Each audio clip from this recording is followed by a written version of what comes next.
the bottom line.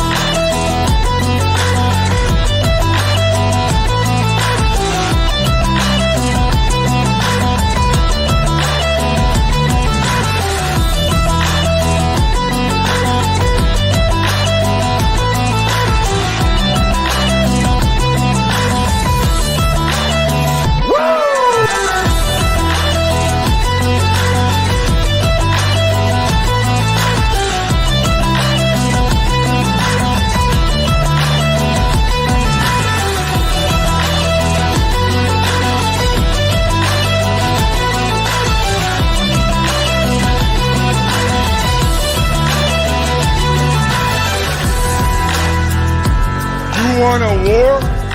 You're going to get one.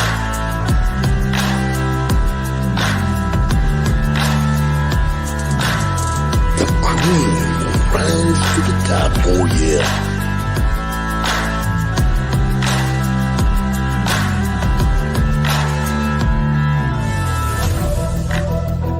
Now you want to get nuts? Come on, let's get nuts.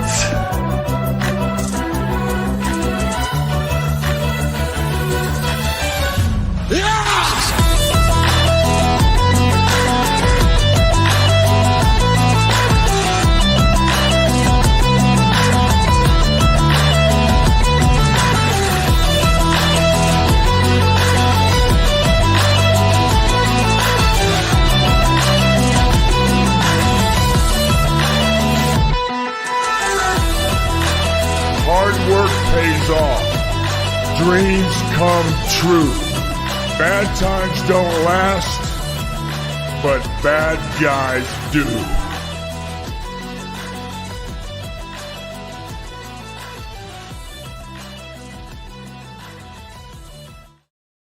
I told you, I'm a superstitious kind of guy.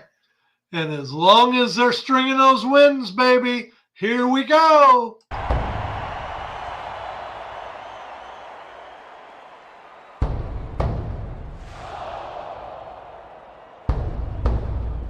Go! Come on, everybody.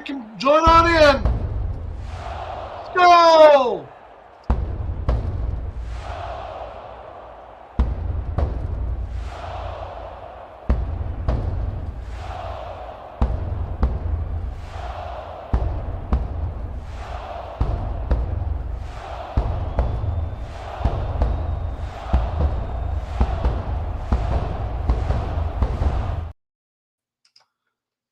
Everybody make the V. Everybody make the V. I've just put up the picture. Caesar Sam frickin' Darnold pushes the Minnesota Vikings to 3-0. So now that I've got three guys on the panel that are envious as hell, let's bring them on first. We got Easy E. Next, we've got Brett the Hitman.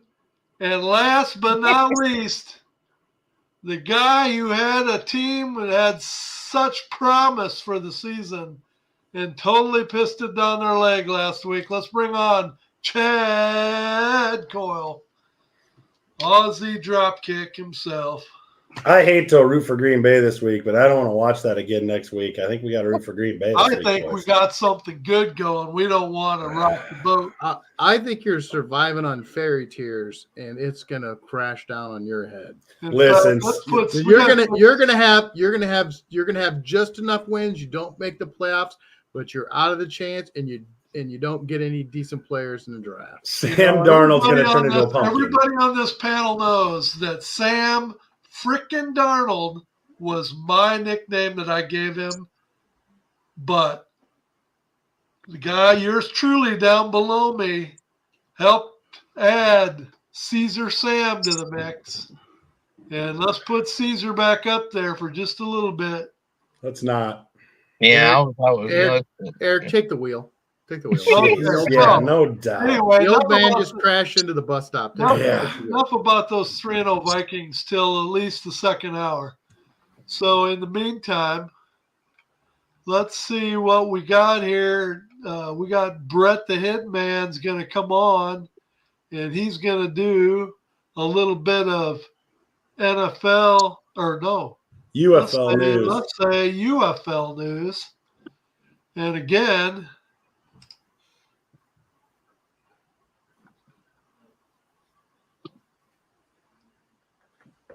take it away, Brett. Well, a lot of you probably have already heard Memphis finally hired their GM this week and their head coach. Their head coach reportedly understood that Moose Johnson was kind of handling the interviews for Memphis, and they had already interviewed some UFL guys and some other guys, and Ken Wisenhunt picked up the phone, called him, and said, "Hey, I'm interested. I would love to kind of help these players." He I think is originally from Augusta, Georgia, got drafted, played, I want to say, a total of 8 years in NFL. He was OC for the Pittsburgh Steelers when they won a Super Bowl. He was the head coach for the Arizona Cardinals when they almost beat Pittsburgh in the Super Bowl, led by Kurt Warner. Also head coach for a number of years in Tennessee with the Titans. Man, the guy is a legit exciting hire. They definitely needed something like that in Memphis. They also got Alex Munoz, I believe, as the GM. He's got a history with player personnel in Buffalo and a few other organizations. So here we go, ready to take off. Still nothing official on the championship game. There's a lot of guys still signing pretty much every day, getting re-signed. There's a lot of guys that had some activity this past week in the NFL. I want to say 7 or 8 guys from the UFL. Also reported today that Josh Gordon, unfortunately, is planning on retiring. He kind of gave up his hope trying to get back to the NFL. Of course, most recently, he was with the Seattle Dragons of the XFL. He's been in and out of spring football trying to get his way back. But that's kind of where we're at with the UFL right now. Probably around 1st of December when we get the full schedule. Season tickets are on sale. Michigan, D.C., Birmingham. Also, the rumor is that the Michigan Panthers are supposedly staying at Ford Field. Nothing official on that as well. But other than that, that's pretty much where we're at with the UFL. But expect a lot more exciting news between now and the end of the year. So, have you heard any more rumblings, any confirmations on the championship game being in D.C.? I've heard it's a sure thing. I have heard that it's possibility they can't have the game on Saturdays. I'm not sure if that's true or not. I think they can have games at Audi Field during the day on Saturday, so it's probably going to be a primetime Sunday game. But I have not heard anything else about any other venues for that particular game. We've got a meet and greet over here in Birmingham, I think October 20th with Skip Holtz. So obviously he's coming back. He's already done a couple of videos. I really didn't anticipate him to leave. I hear that Bob Stoops in Arlington is still a toss-up, but something tells me he's coming back. And again, this is such an exciting opportunity for a lot of these guys. It's already kind of made their money, but still likes to coach and actually have a hand in what players are signed. So be on the lookout for the next year or two for there to be some more real big names to be head coaching in this league, because Skip, Bob, all of them seem to really like it. You know, they're not quite done coaching yet, but they don't want to go and do the college thing where you've got to constantly recruit. So I've heard that they had some pretty qualified folks that interviewed for the Memphis job that could end up. I'm still curious if Curtis is still going to be the head coach in Houston with the Roughnecks. I know they're going back to TDECU Stadium. That will automatically help attendance. They're revamping the total roster, but I'm still surprised, and I see a lot of talk on Facebook and X about the, of all the coaches, they're surprised that he's coming back. I'm surprised. I'll kind of leave it at that. Yeah. I'm surprised. Yeah. I would love to have Jim Jones back in Houston. You know, they were 5-0 in 2020 and was the best team in the league when the pandemic hit and they had to shut everything down. Then he was the OC in Seattle, the year before with the Dragons. And I know he's had some off the field stuff come up, but I would love to see Jim Jones back in Houston. I'm surprised that San Antonio, their OC, I kind of thought he might be the guy that would be hired in Houston because he was with Wade at Houston the year before as his OC. So that's kind of surprising to me. I don't know the ties with the league and the Houston head coach, but I did not anticipate him staying and them getting rid of the Flippo. But, you know, we don't know what all goes on behind the scenes, I guess. So with this being a 2-hour show, we realize that it's necessary for Brett to pace himself. So we're going to take him off the screen for a little while and let Eric move right in on the Big 12 power rankings as he sees it for week number 5. Here's the power rankings for week number 5. There has been a little shakeup, and we're going to talk a little bit about the Utah-Oklahoma State game. But I did bump Oklahoma State down. I still think they're a pretty good team. So we got Utah at top. I did move the Cyclones into second. I hate that being a Cyclone fan. Sometimes that's a kiss of death. But they took a tough Arkansas State team to the woodshed this weekend, 52-7. Not much problem there after Michigan struggled a bit with Arkansas State.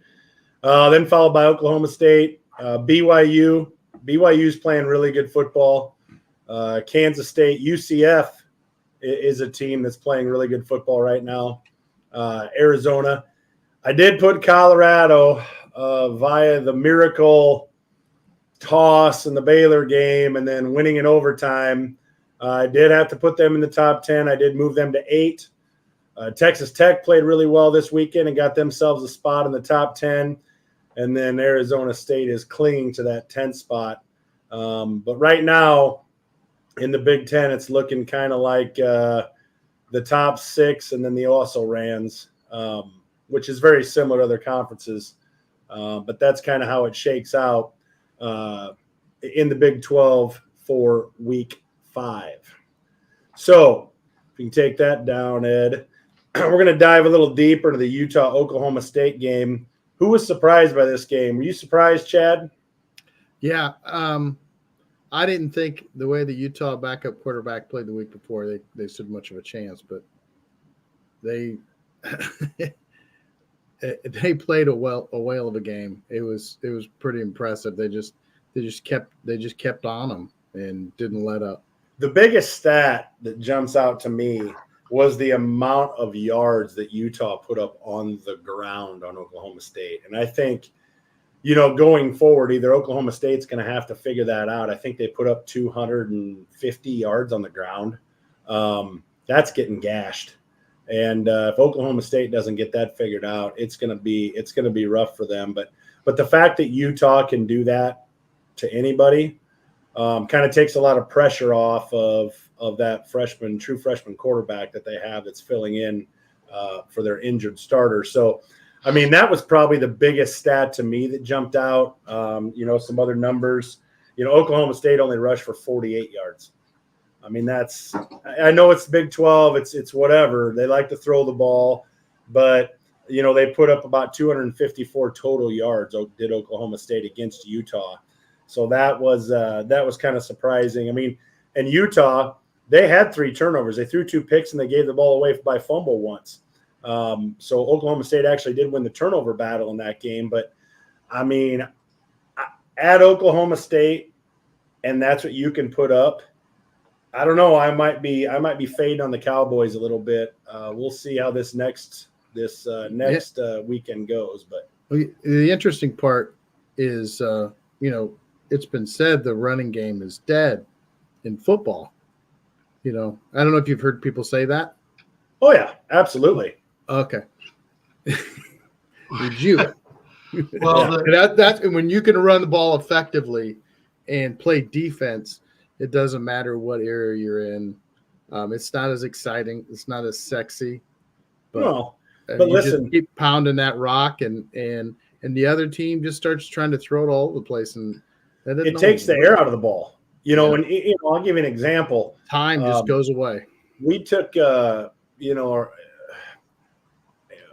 team that I coach, we took an entire quarter away on one drive. We did nothing but run the ball. You keep the clock going, you run the ball, you run the ball. At the end of the first quarter, it was 0-0 because we weren't done driving yet. I mean, so when you take the air out of the ball like that, you know, and you're doing 3 plays first down, 3 plays first down, and the clock keeps running, you can't put up points like that. And if they can't stop you, if it's 3-4 yards here, 5 yards here, 7 yards, 2 yards, 9 yards, they can't stop you. And that clock keeps running. It makes it very difficult, you know, for you know, teams that play good defense. It makes it difficult for them to be able to move the ball against a good defense. And then on the flip side of it, offensively, when you can take the air out of the ball and you're running, you push up down the field on the ground, it shortens the game up a lot. It eliminates the possessions. And eliminating possessions is huge in the game of football. You know what else limits possessions, and that's time of possession. Time of possession in that game, Utah was 42 minutes. Yeah. And Oklahoma State was 18. Yeah, and what translates you talk that? about putting pressure on an offense. Yeah. Every time you get on the field, you feel like you got to make something happen because they spent pretty much that whole game on the sideline. Yeah, and what translates that? 253 yards on the ground. That's what translates it. Yeah, I mean, I believe that's true of whether or not you're throwing or passing. I mean, if they can't stop the slant or the out, I mean, you just keep going to it until they stop you. Just like if they can't stop you from running the ball, you just keep running it till they stop you. Right, but the thing that you have to understand about that is, though, if you like to throw, say it takes 4 passes to get a first down. One of those passes was incomplete. Stops the clock. You know, I mean, it's that clock stoppage. I mean, I laugh on Friday nights. I understand. You know, I laugh on Friday nights when our games are done at 9:00 at night, and there's other games that are still in the third quarter because, you know, high school teams are they've gotten this mindset of they want to chuck it all over the place. You know, if you go 3 and out in high school throwing all over the place, you've taken 36 seconds off the clock and you've given a possession up. So, I mean, that translates all over the place. So, I mean, for me, I love to run the ball. I love to control the clock, and clearly Utah had that on their mind. Yeah, same thing we talk about when it comes to Chicago. Chicago has no running game. What does that do to Caleb Williams and the rest of the offense? It puts pressure on them, you know, and then you go 3 and out. You take 46 seconds off the clock. Guess what? Another possession for the other team. So here's an interesting stat. I mean, we talked about the possession being 42 to 18. Now you look at third down efficiency, and Utah was 5 for 18, so that's not very good.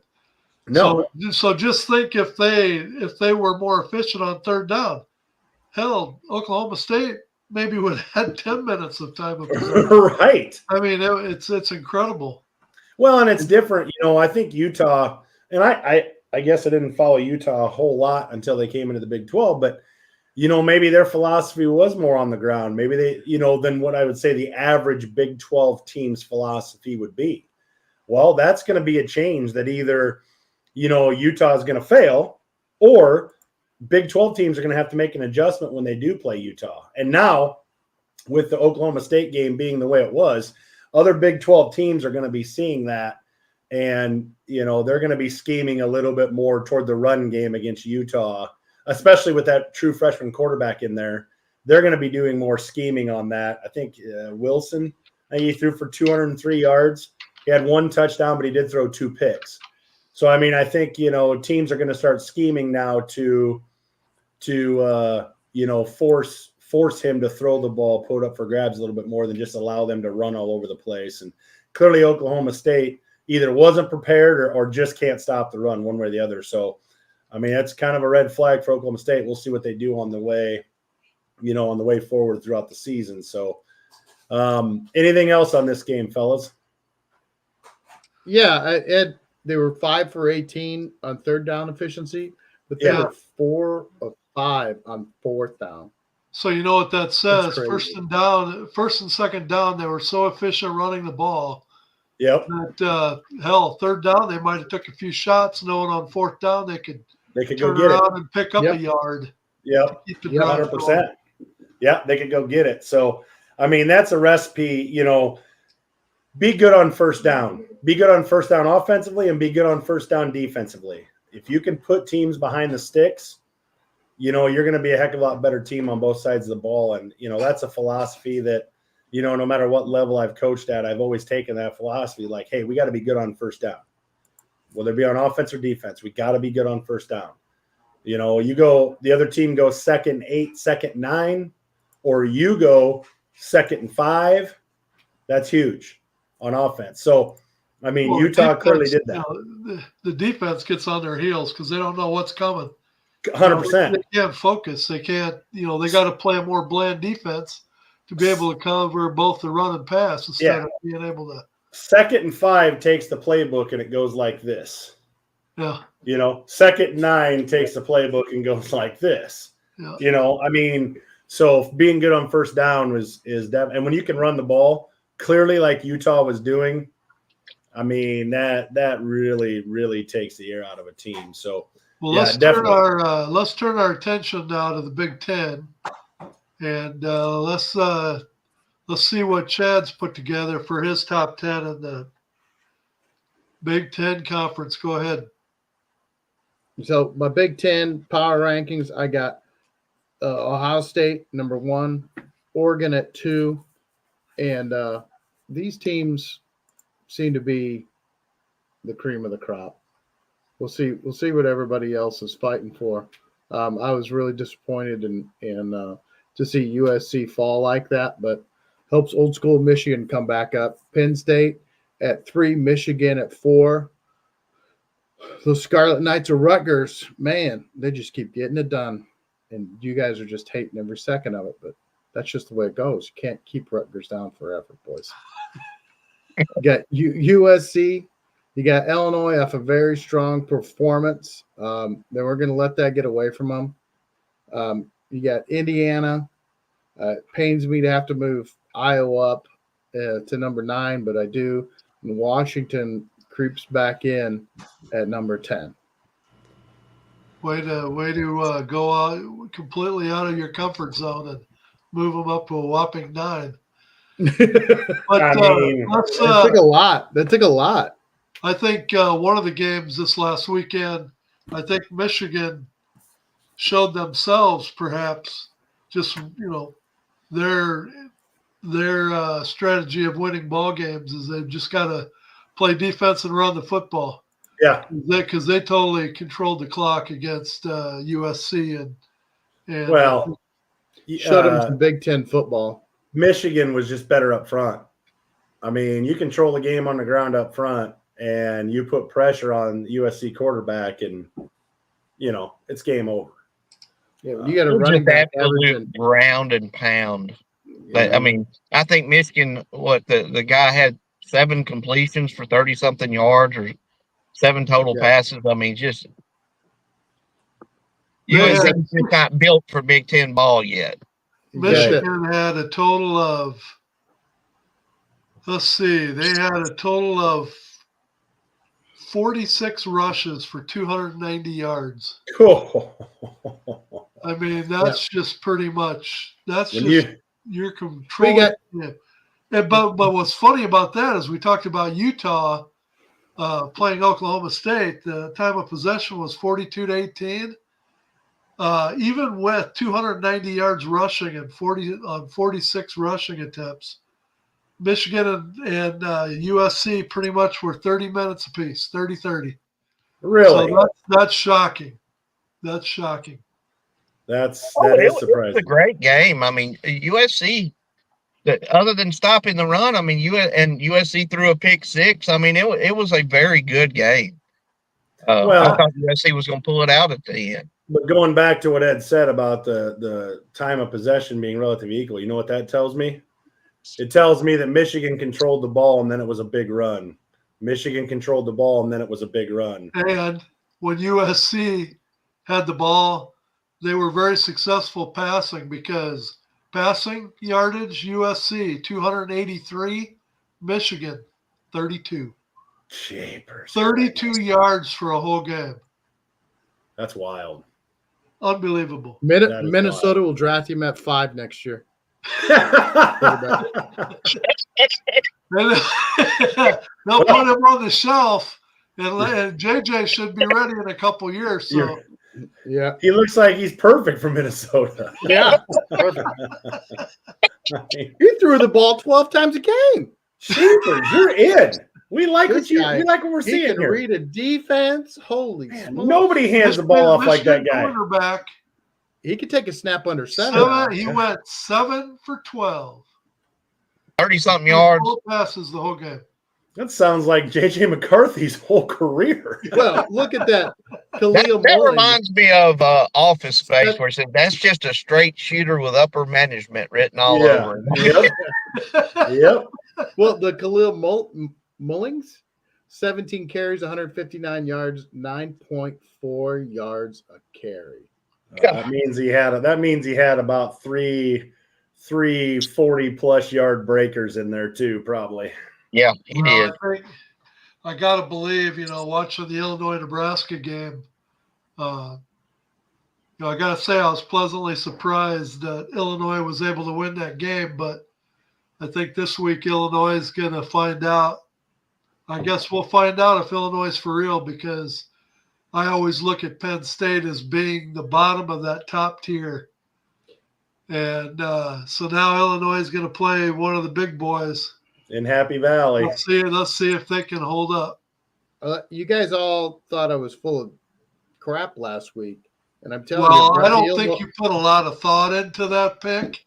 You just said, Brett Bielema owns Nebraska. I want to be wrong, so I'm taking Illinois. That was no kind of crystal ball thing there. No, I told you it was going to be a close game, and Nebraska was going to lose it in the end because that's what they do.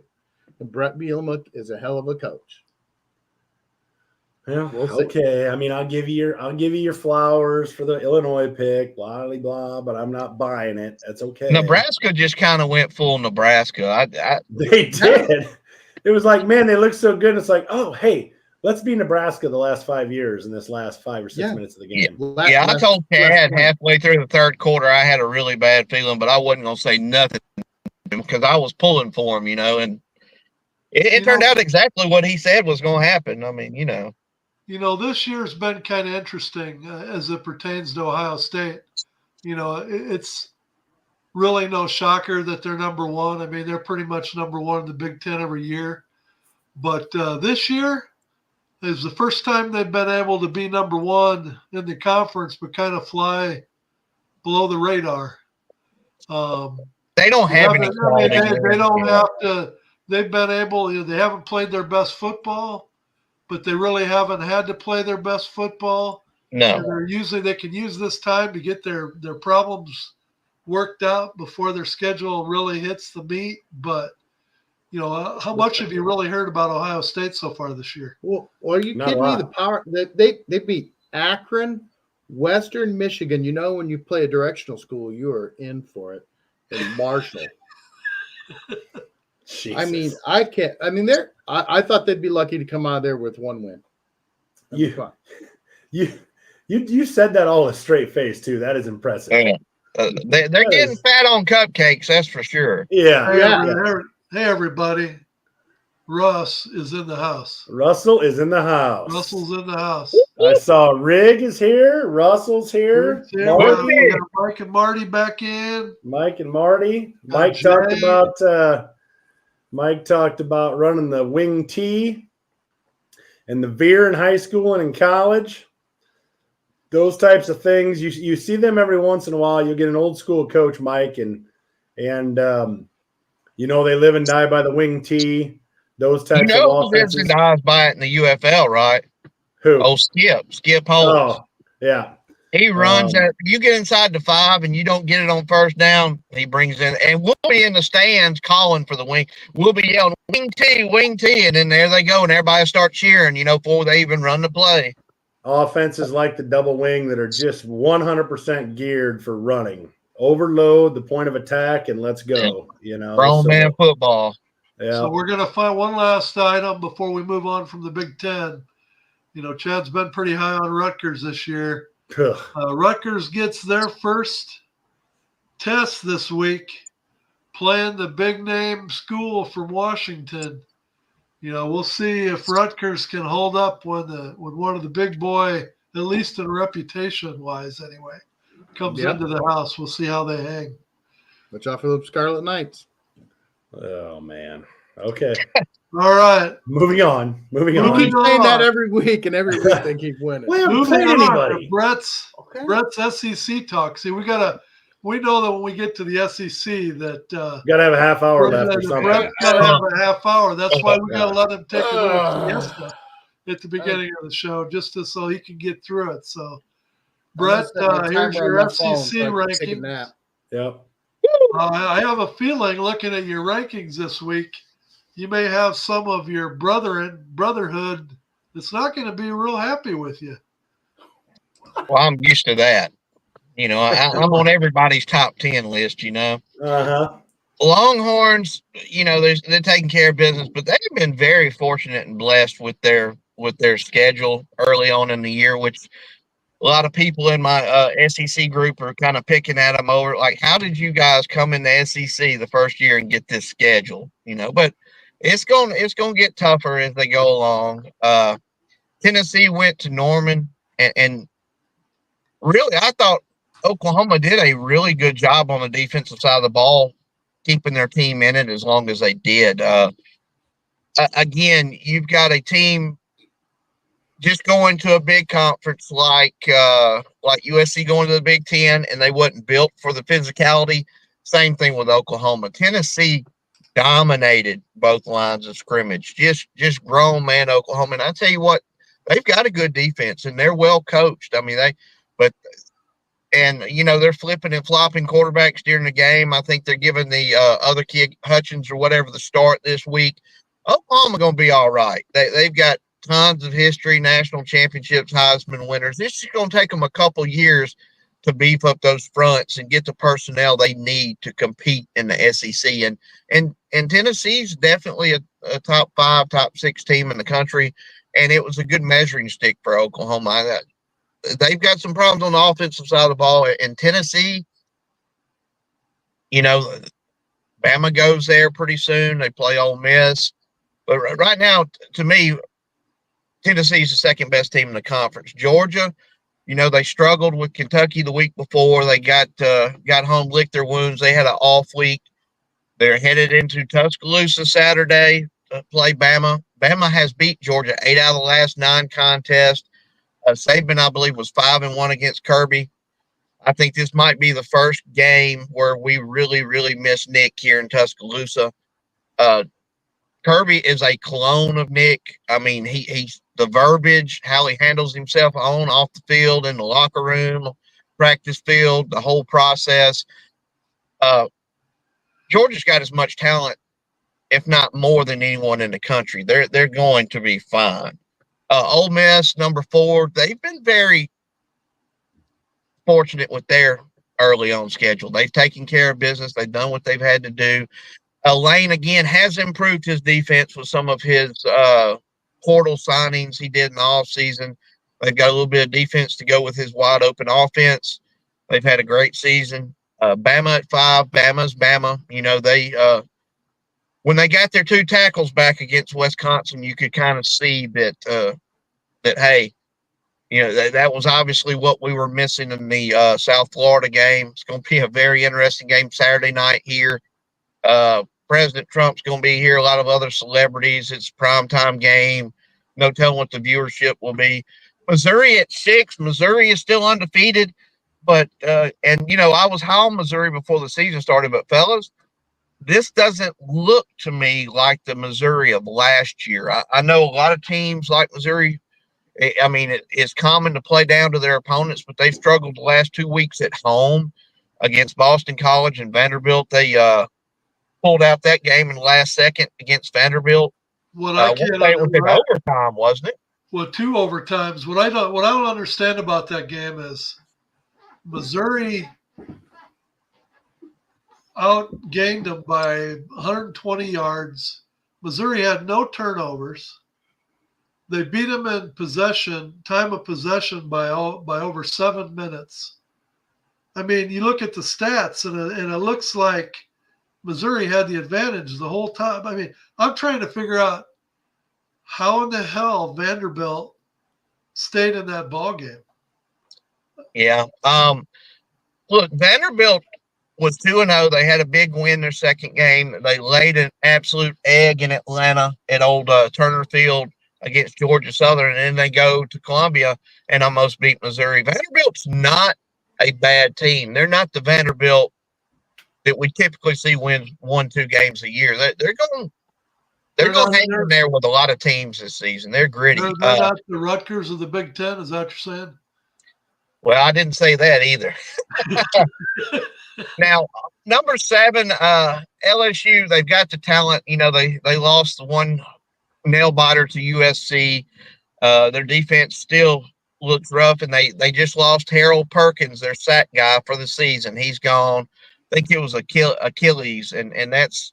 I think he's a senior. He might have played his last ball game in Baton Rouge. We'll see.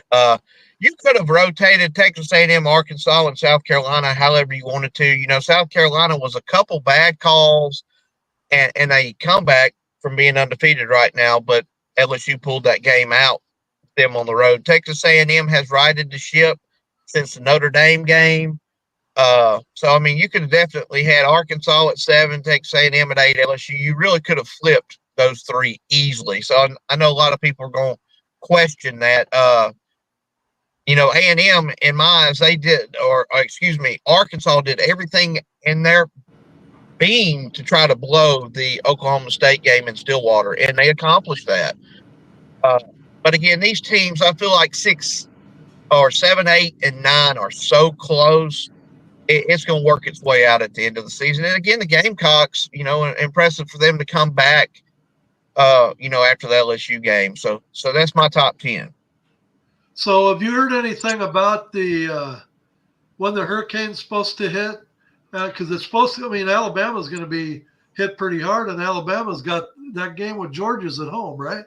Actually, you know, the last hurricane, the rough part of it went Mississippi, and we just got the right side, which, you know, is typically the bad side. But we were fortunate this time around. It's going to be mainly East Alabama. It's looking like it's going to be right around Apalachicola, somewhere in there, between there and Cedar Key, and it's going straight up to Atlanta. Georgia fans, I imagine, is going to try to get here early. I think it's going to be hitting the coastline tomorrow night and be into Georgia most of the day Friday. We'll get a little bit over here in Tuscaloosa, maybe a scattered shower Saturday night for the game, but other than that, we're very fortunate because this thing is an absolute monster. They're talking about it could be 130, 140 mile-an-hour winds, which if it was coming our way, it would be 70, 80 mile-an-hour winds in Tuscaloosa like they're expecting in Atlanta, which is unheard of that far north. This thing is so big, but I think the game's going to be fine. Well, guys, we got Brett is our on-the-spot reporter for this hurricane. We can have him go stand on the shoreline without his shoes on and an umbrella. It's really windy out here, guys. The winds are 70 to 80 miles an hour. I don't think those guys not the biggest. I mean, they stand out there, and you're like, "What are you doing?" You know? Stay safe, Russell. Russell says I'm going to get blasted here in Crystal River. 12 foot to 18 foot. Oh, yeah. Surge. I forgot Russell moved down to Florida. Yeah, man, they're talking 12 to 18-foot storm surge, man. It's a big hurricane. I think Brett should take a trip to Russell's, and then he can report for us. This is Brett Tears. I'm live. The hurricane is just hit it, and the wind's really blowing here. I don't know if you can tell, but I want to see. And that's the bottom line. I want to see how long that cigarette lasts in his mouth. Marty says go. No, man, I'm good. Russell, you can come up here to Tuscaloosa for a couple days if you need to. Oh, you'd have to stay with me because there will be no hotels around town this weekend. That's for sure. So the Georgia Alabama game is in our pick segment, so we're not going to spend a lot of time on it now. Tell you what we're going to do. Let's go ahead and hear from our sponsor. And once we come back from that, we want to get into a little bit of a NIL talk because we got something big that is in the news right now I think we need to talk about. We'll be right back.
So let me give a little background first.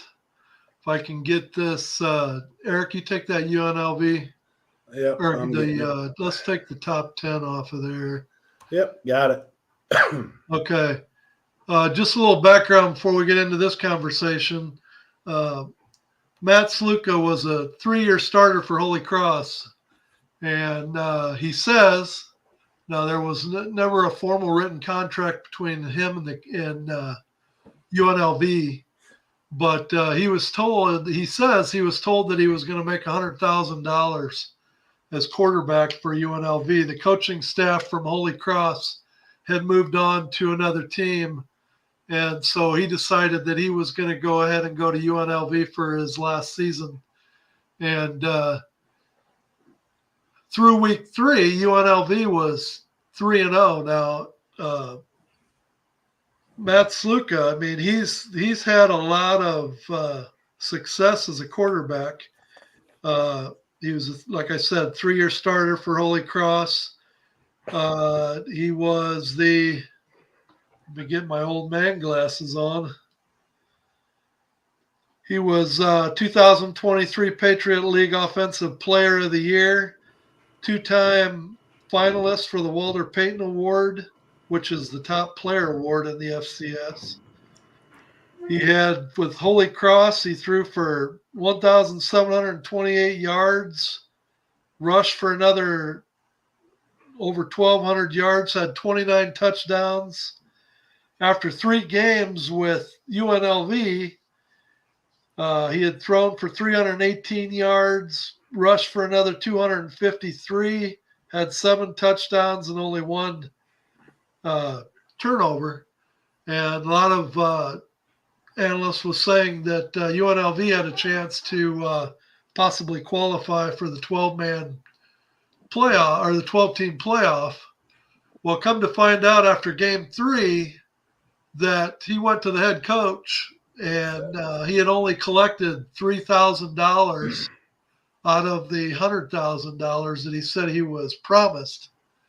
And he wanted to know when he was going to get the rest of it. And he was told that he wasn't going to get any more. So rules state that if you haven't played more than 4 games in a season, that you can redshirt. So with having 1 year of eligibility left and only 3 weeks into the season, he decided that he was going to walk away from UNLV with a 3-0 record and ranked, I think they were ranked 23rd in the nation. to preserve his eligibility, which I got to believe with the success he's had, at least stat-wise, and the level of teams that he's played with, he's got a real bright future. And my guess is he's going to use that. Iowa? College. He's going to use that. Yeah, there you go. I'll bet you that's what it is now that I think about it. Jeez. You were high on Cade McNamara, for crying out loud. You thought he was going to be the savior. Bah. So here we're finding out, and just after this happens, the same day that it gets announced, now there's a USC defensive lineman that is up and walked away from his team as well, and is going to redshirt and do the very same thing. So guys, what does this do to the NIL? Because it basically puts a whole new twist on things. And I don't care which one of you, Eric, why don't you go first? Well, yeah, before Brett talks, I have some semi-breaking news. The running back, Michael Allen of UNLV, has joined Matt Sluka in redshirting. So that tells me that he must have been offered a little bit of money too that they're not paying up on. So better get it in writing, boys. Yeah. I mean, the bad thing about Nil, and we've said this before on the show, is there's a good thing. Well, just relax, Brett. Relax. Yeah, Brett. Don't make me mute you. Don't make me mute you. The bad thing about Nil is they, what they were doing before was clear over here. And the NCAA was making billions off of these kids. And, some of it was coming back to universities, only the universities. And I know the kids, they live a lot better lifestyle in college than I did, I'm sure. But then when they introduced the Nil, it moved the needle way too far the other direction. And we've mentioned this time and time again on the show. And now you have these kids, Sluka, Allen, you mentioned the USC player, they're finding loopholes in the loopholes. Now they've created, I can't believe these are the only three players we're going to see bolt, that we're going to see. Now, I don't know, and I know, let's see, Jay, I'll bring up Jay's comment here. Jay said, how can you redshirt if you played 3 years? I thought you could only redshirt if you played over so many quarters. Well, no. But the question that I have is, how can the player redshirt themselves? Is it because he came from Holy Cross, which is a lower level, to UNLV? I thought it was the team that decided whether they redshirted players or not. Or are they just calling it a redshirt because he left the team? I don't know, just to keep his eligibility.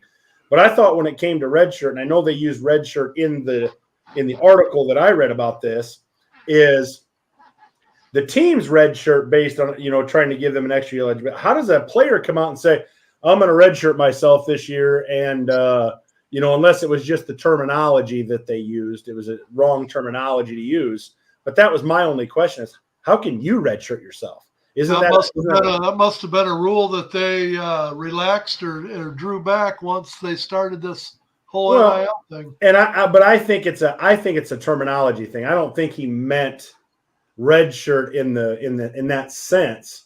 I think what he should have just came out and says, I want to hold my last year at eligibility, so I'm leaving UNLV after 3 games. Yeah, he was on an extra year of eligibility already from COVID. Yeah, but the term that he used was redshirt, and I don't think that's correct. So I think we're talking about redshirt, but I don't think it's redshirt. I think because he left after 3 games, he still has that extra year of eligibility to play with. I have to double check that because I was confused, Jay, as well, as to how my confusion was how he could redshirt himself. Because when it comes to redshirt, well, he might have just went to the team. He might have coming down the pike because they're talking about the 25-26 year. They're going to go to somewhere between a $20 to $23 million allotment for each team for the NIL, and that they're going to go up year after year. It's going to continue to grow. but we're looking at a salary cap, boys. Yeah, but Well, here's the deal. What good does a salary cap do?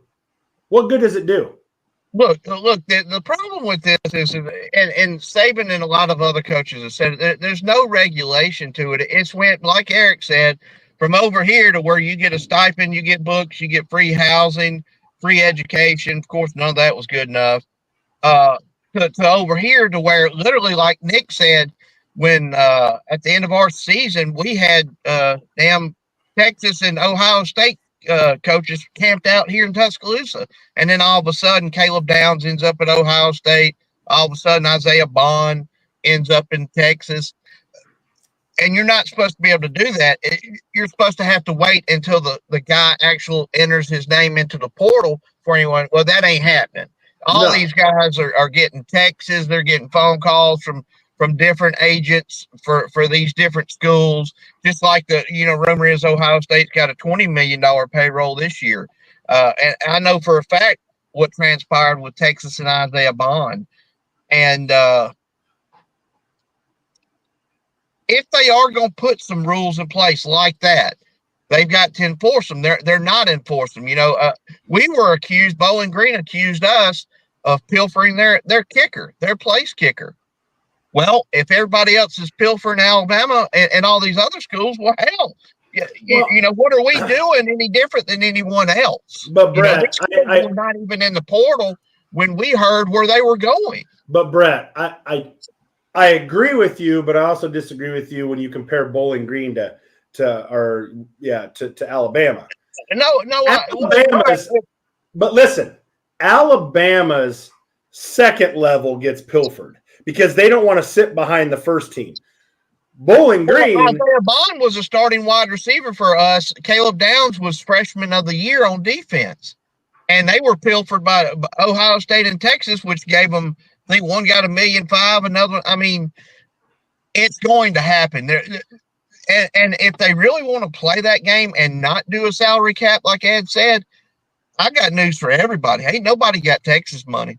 Texas will be able to pick it. They're like the Yankees. Nobody has that kind of money like Texas does. And that's the problem. That's why I disagree with the salary cap. If they're going to cap it, then I think you have to cap it somewhere in the neighborhood where it makes your mid-range to your low-range schools at least semi-competitive.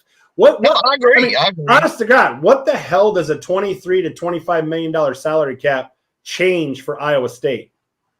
Nothing. See, that's the problem. What's it change for Nebraska? Nothing. All it says is Texas can't spend more than $23 million. Right. But how are they going to stop it? A lot of these kids, are they going to get paid under the table? And okay, if they're going to get paid under the table, when we catch you, we're going to hammer you. Yeah, it's like the old days, Because now all you're going to set up. Go ahead, Ed. Good, Chad. What do you say about all this? Well, I understand all the frustration. I'm in the camp. I believe these kids deserve something. I understand free education, free housing. I get all that.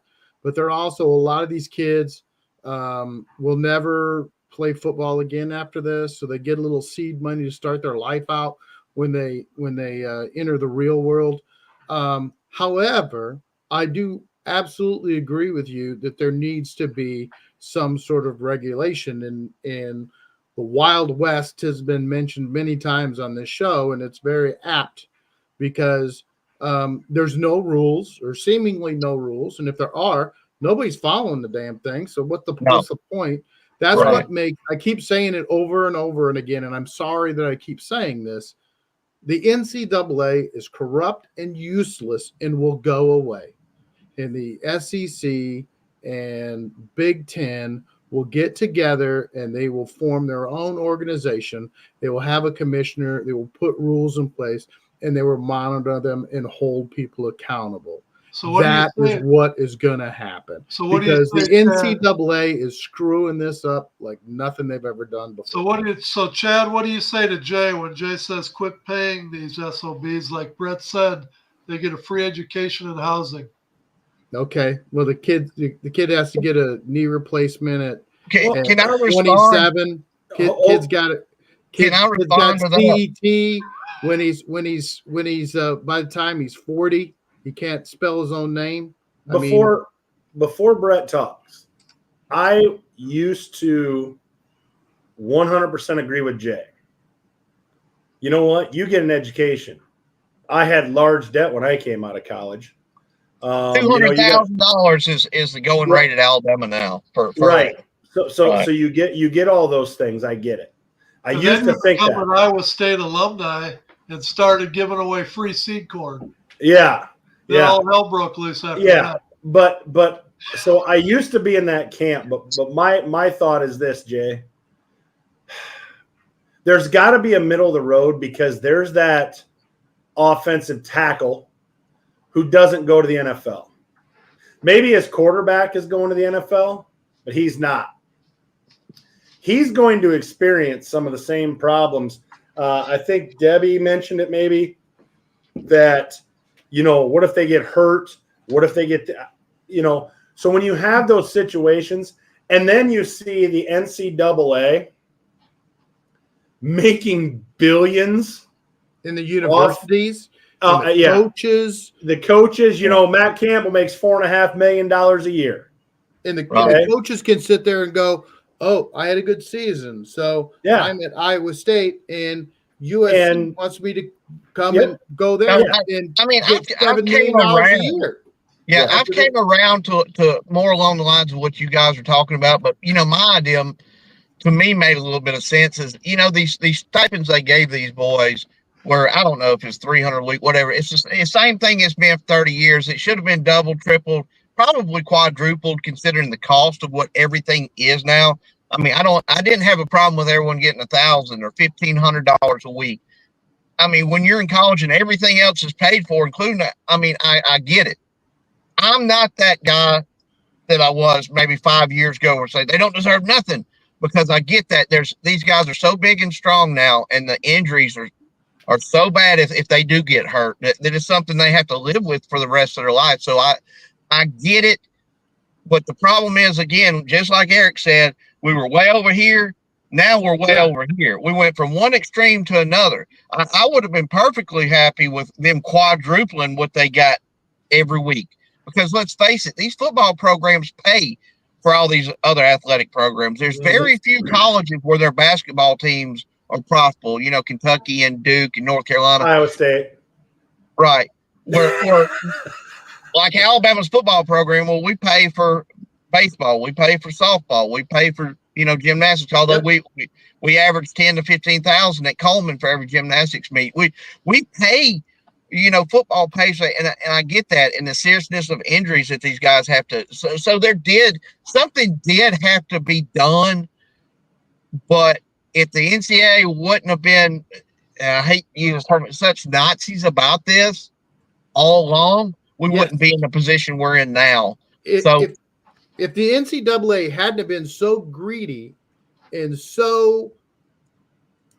they were so cold about it. It was a conversation they didn't even want to have. Entrenched in this 1910 mentality. Right. Yeah. Right. We wouldn't be here. This wouldn't be NCAA. You're right, Chad. The NCAA created this. Yeah. Okay. So let's we're gonna cut it off at that, because we're gonna have to do a quick pick segment for the college before we start hour 2. That was a good comment, Debbie. So let's start off with our first game.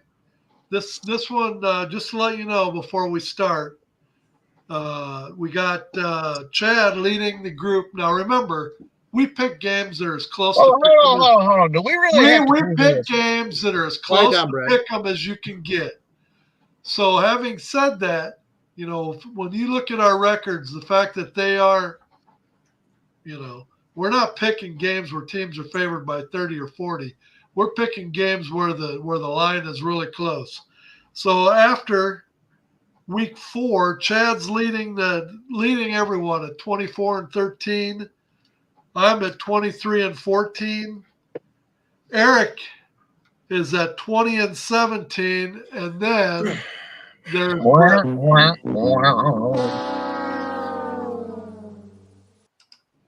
Brett is at 17-21. For a guy that is so filled with knowledge, we ain't got time, Brett. We ain't got time. We got to get to our picks. Okay. 3-1 Washington at 3-0 Rutgers. Rutgers is a 2.5-point favorites on Friday night at 7:00. I'm picking Washington. Eric? Washington. Chad? I'm riding the Rutgers Scarlet Knights. They're taking this down. Brett? Shocking the world. Brett? What you got? Hold on, I'm looking for a quarter. Give me Okay, Rutgers. you I'm make fun of picking me, with the Mr. 17 and 35.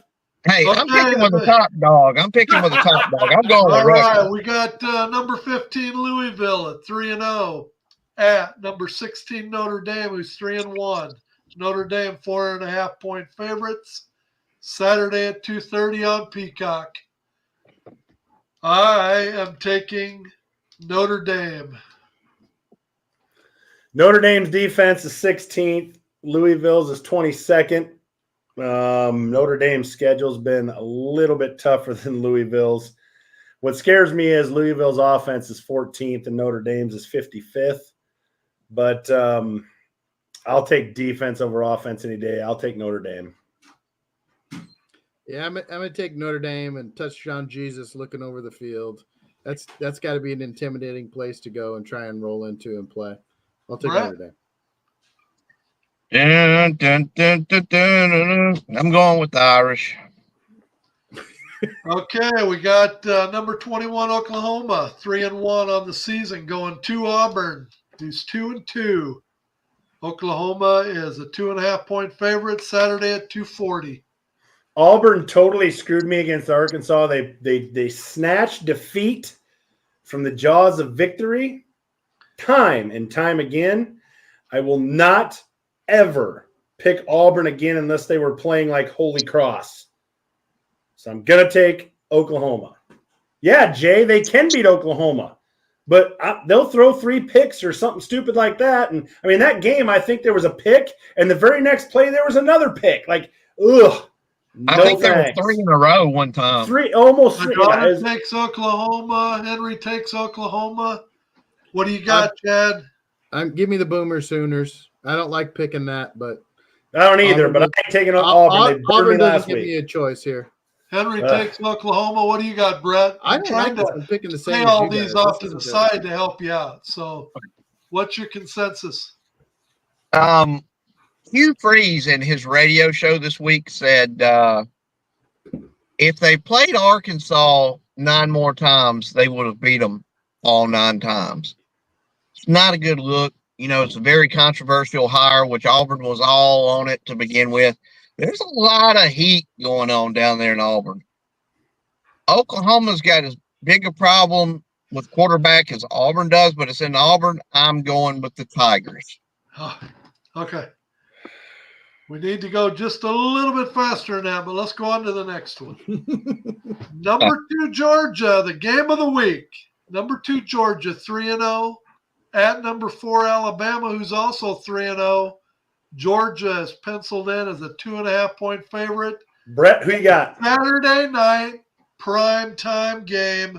Brett, I'm going to let you go first. Brett? I don't pick Alabama in big Brett? games. Georgia by 50.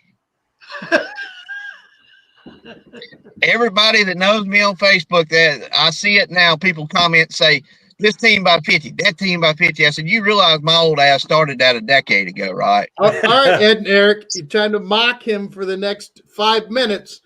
Go. Yeah, no, it's ridiculous. You want to take Alabama, but you're trying to tell yourself, hey, I'm going to pick Georgia. So if I'm right, I can say, see, I told you. But then when Alabama wins, you're going to be like, well, I mean, I only picked Georgia because, I mean, I wanted Alabama to win. So it's kind of hey, if I'm wrong, I'm happy. If I'm right, I'm not going to be happy. So, Well, Chad, who you Bama got? don't stand a chance. I'm taking Bama in the upset. And I am taking Alabama as well. And Eric Bama. took Bama. And here's Man, I don't like this. I went through there. This again, as I'm talking. Bama's defense is 13th. Georgia's defense is 4th, but Alabama's offense is 24th, and Georgia's offense is 66th. And when you look at that Kentucky game told me a lot. And I would have reversed my pick if it was at Georgia, but they're coming to Tuscaloosa, baby. Brett, you should have went with Bama on this one. I never go to Bama big games. Never. Roll Hey, Tide. When I do, they lose. Game.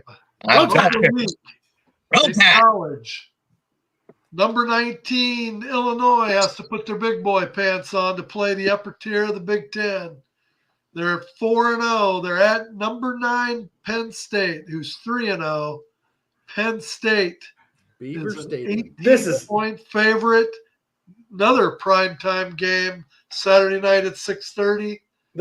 It's in Happy Valley. I'll take Penn State. I'll Yeah. Beaver reverse it. Stadium in Happy Valley. Yeah. Happy Valley, no chance. My guess is there'll be a whiteout. What do you got, Brett? Penn State, Illinois spent a lot of energy on that game last week in Lincoln. I think they're going to come out flat, and I think Penn State by 2 scores. They're going to find All it's right. a little different in Happy Valley than it is going to Lincoln. That's going to conclude our hour 1 of college. When we come back, we are going to kick hour 2 off and get into the NFL. We'll be right back.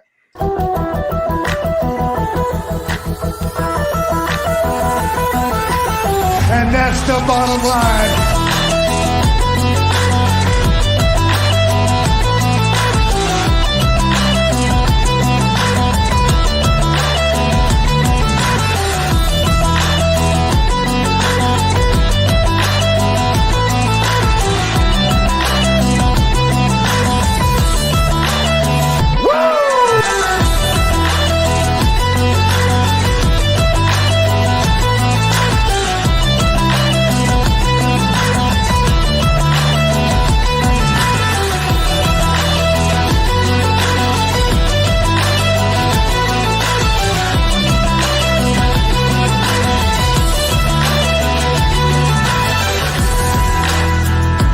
You want a war? You're gonna get one.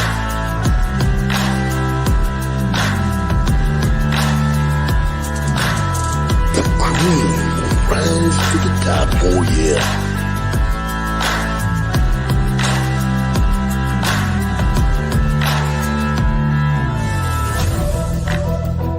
Now you want to get nuts? Come on, let's get nuts.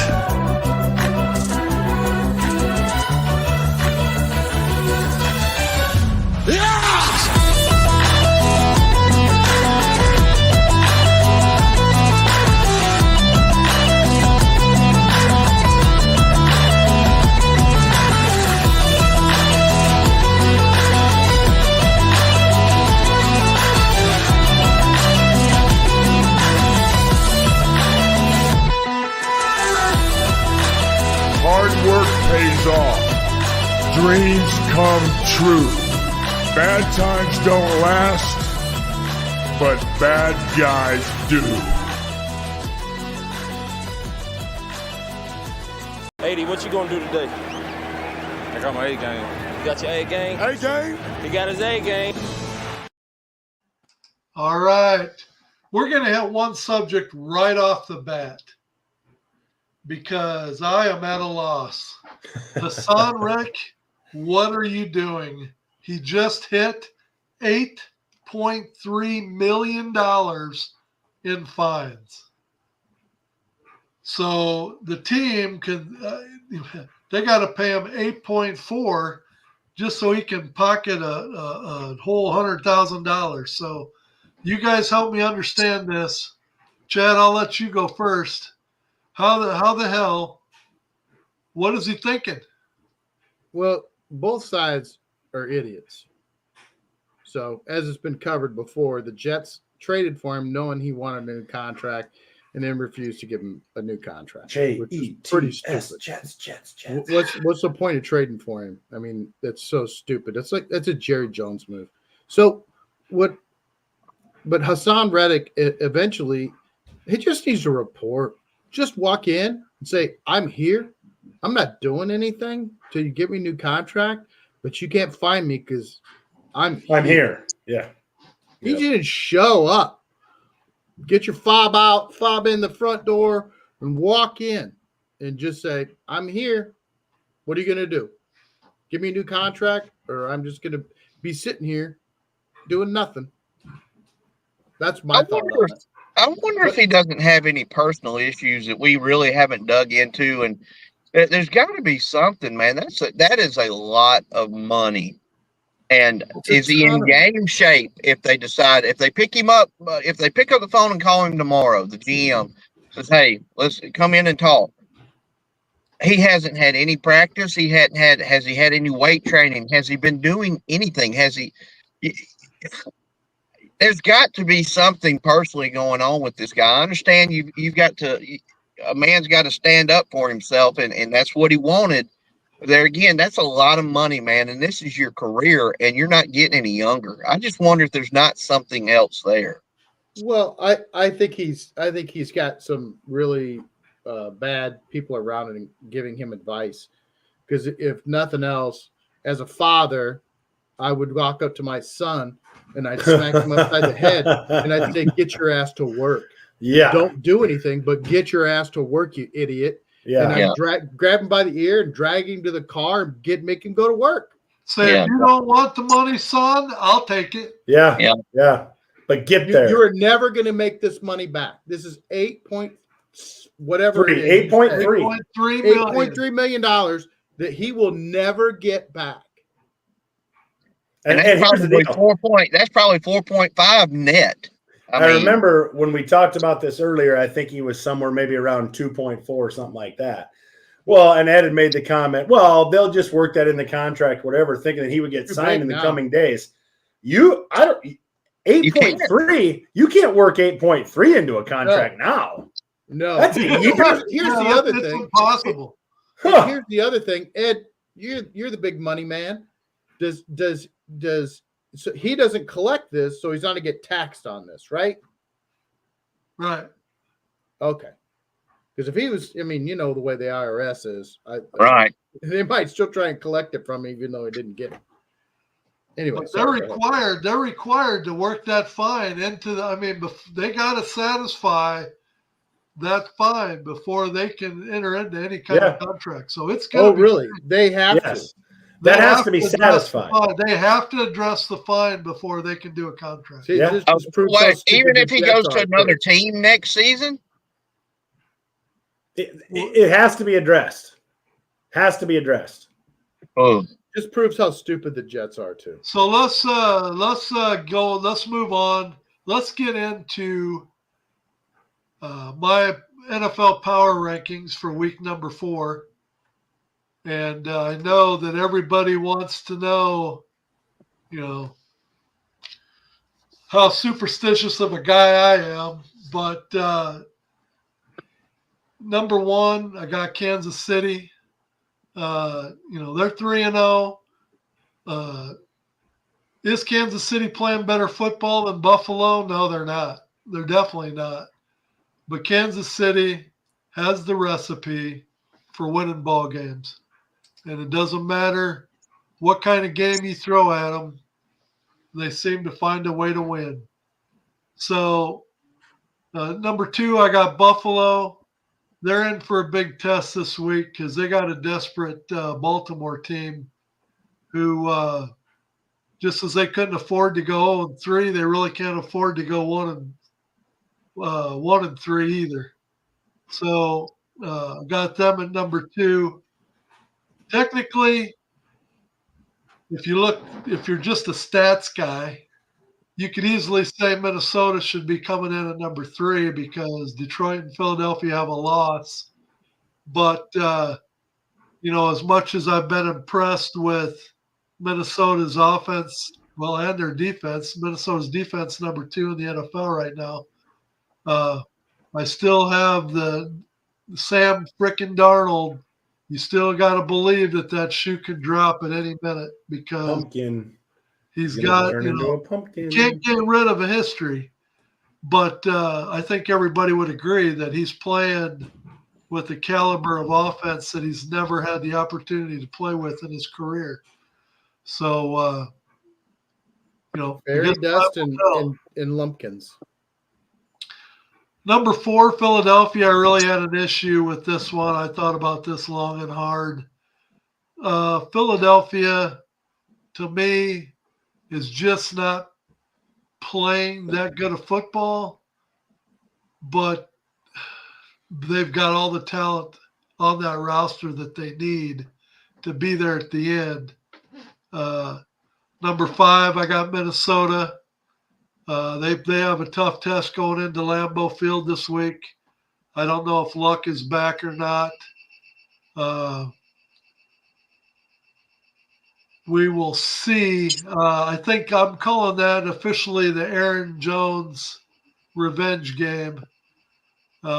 He's more than ready to go into Green Bay. And what do they call that? He's taking receipts. Yeah. And Green Bay kind of gave up on Aaron Jones and was willing to let Aaron go. And so I think he's going to be more than ready to let the Green Bay fans see that they should have stayed with him over Josh Jacobs. But we'll see if Minnesota can go 4-0. San Francisco at number 6. This one's probably a stretch. Again, they're running into big time injury problems. They're saying behind the scenes that McCaffrey could be gone for the year. He headed over to Europe to get second opinion on his Achilles. I don't think that bodes well. I wouldn't be surprised. There are some rumors out there saying that he's out for the year. They just haven't announced it yet. So we'll see on that. But, I got to say that Brock Purdy, I thought, played phenomenal. Given the fact that his hands are tied, one hand's tied behind his back at this point, I thought he played a good ball game last San night. Francisco's defense is absolutely horrendous right now. 10-point lead in the fourth quarter. Purdy, I think, had 3 touchdown passes, and you can't hold the line. There is defensive trouble in San Francisco right now, boys, let me tell you. And they just lost that D tackle, Hargrave, for the year. Yep, there is trouble in San Francisco on the defensive side of the ball. Houston, have them coming in at number 7. Pittsburgh, being undefeated at this point, I'm sure there's a lot out there that think I should have Pittsburgh higher. I just don't think they've got the offense. When push comes to shove, they got a good defense, but I just don't think their offense is going to cut it. They got the quarterback of the future. It's not going to cut it. That's a whole nother argument that we don't have time for right now. Simply not going to cut it. I think there's probably a lot out there that thinks that I should have Seattle higher as well. I don't know, man. I just like Sam Darnold, you're waiting for that shoe to drop. I'm just not completely sold on Geno Smith yet either. I just, he's playing good football, don't get me wrong, but I don't see it. So they've got a tough test. Seattle goes into Detroit, I believe. Yes. But Seattle is already a few legs up because Dan Campbell doesn't kick field goals. So it's kind of Seattle against Detroit's ability to score touchdowns, I guess, because Dan Campbell won't kick a field goal to save his life. Tampa Bay was probably the biggest disappointment for me of the week. They laid a complete egg at home and lost bad. It was Denver. Denver was 26-7 or something like that. Yeah. This list was put together. Of course, I got Baltimore. They got a big test against Buffalo. Dallas, I damn near didn't even have them in the top 16. Dallas is just a broken record. When they win, they're Super Bowl contenders, but when they lay an egg, they lay an egg. New Orleans had the momentum, lost a game that I didn't see them losing. I actually thought that they was going to handle Philly, and they didn't. Cincinnati, I probably would have changed them out with the Chargers had I known the outcome of the game before I sent it off to Brett. But I've got 0-3 Cincinnati sitting in the 16 hole, whereas the Los Angeles Chargers are probably more deserving to be in that 16 hole. But Well, part boys, where do you think I'm wrong? Well, I mean, as I look through it, I agree with Kansas City, Buffalo, Detroit. Honestly, right now, I think, Philadelphia, Minnesota, San Francisco are interchangeable there. San Francisco's dealing with a ton of injuries. Their defense has not been good. Philadelphia, who knows? Sam Darnold could turn into a pumpkin any given weekend. So, I mean, I think 4 through 6 could be interchangeable, but I'm okay with the way that you have them. Houston, I am just shocked at how abysmal they played this weekend. Yeah. You can't have that. Pittsburgh, I mean, they can only ride that defense so long. Offensively, they are just not very good, but the defense has kept them in it. So, how long can that defense hold? We shall see. Green Bay, I would actually have Green Bay a little higher. I've heard rumors that Love is coming back this weekend, but Malik Willis has done things that I did not think he was capable. I thought for sure Green Bay would be 0-3 at this point with him at the helm, but he's not. So I might have Green Bay, I hate to say it, even a little higher than that. Seattle still having Geno Smith, okay. Tampa Bay, Baltimore, I just don't know where they're at. Dallas, I would not have there. You didn't mention the Jets at all, which probably for good reason because, I mean, they're the Jets. I think the Jets are a team that are set up to beat the tomato cans, Right. as Broussard would say, but I don't think they're set up to beat good teams. New Orleans laid an egg. Cincinnati, you could put anybody there with one win. Cincinnati's defense is abysmal. And so, I kind of feel like they're a poor boy version of San Francisco right now, where they do have offense, but they don't have San Francisco's offense when it's healthy, and their defense is really bad. So, but for the most part, Buffalo, watch out, man. I'm telling you, Josh Allen has taken the mantle, and I'll talk about him a little bit later. We talk about quarterbacks, but I don't think the Saints are too low, Jay. I think the Saints this week showed us they are who we thought they were. They were a nice story at 2-0. They had put up some amazing points, and what did they do? I think their game was at home this week as well, wasn't it? Yeah. What did they do at home? They did they did not look good. They looked awful. And so now Philadelphia's talented, and they could have still pulled the game out at the very end, but Philadelphia made the plays. But I think Chad, you got anything? I think Pittsburgh should be higher. Why? The quarterback has the highest fourth quarter quarterback rating of any other quarterback in the league right now. You know what? Let's just save this. You get to talk, and I just sat here quietly. Sat here quietly. Let's save the quarterback talk. On for you and I are going to go head to head on this Pittsburgh quarterback. I talked for 15 seconds, and then finish him. Cut me off. Finish him. Okay. Holy smokes! Go ahead, tell us how great the Pittsburgh quarterback is, and then we'll talk about it later. Well, I think Pittsburgh should be higher. That's one of the changes I would make. I think Detroit. I think the glass slipper's got some cracks in it. Yeah. I think Philly's finding their footing. I think they realize I think the OC begrudgingly realizes he's got an amazing running back on the team and the best offensive line in the league, and he's got to give him the ball. And he doesn't want to. He don't want to, but he's got to do it. So I think that Minnesota is surviving on fairy dust and Fumes. grandma's kisses. I just think the defense is playing fantastic, and that's great. But I mean, I think eventually Sam Darnold, like Derek Carr, like any of those guys, are just going to show who they are.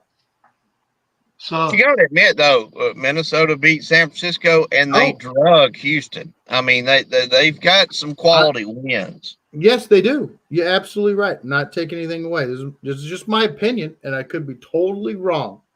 But I mean, usually those people show who they are. Now you can survive a few years. Seattle with Geno has been limping through it all and getting away with not spending any capital on trying to improve the quarterback position, and they've been getting away with it, kind of. I mean, they've been winning games. They're not certainly scaring anybody or threatening anything, but, it's putting butts in the seats and getting eyeballs, and sometimes that's all the owner cares about. So, I mean, we'll see.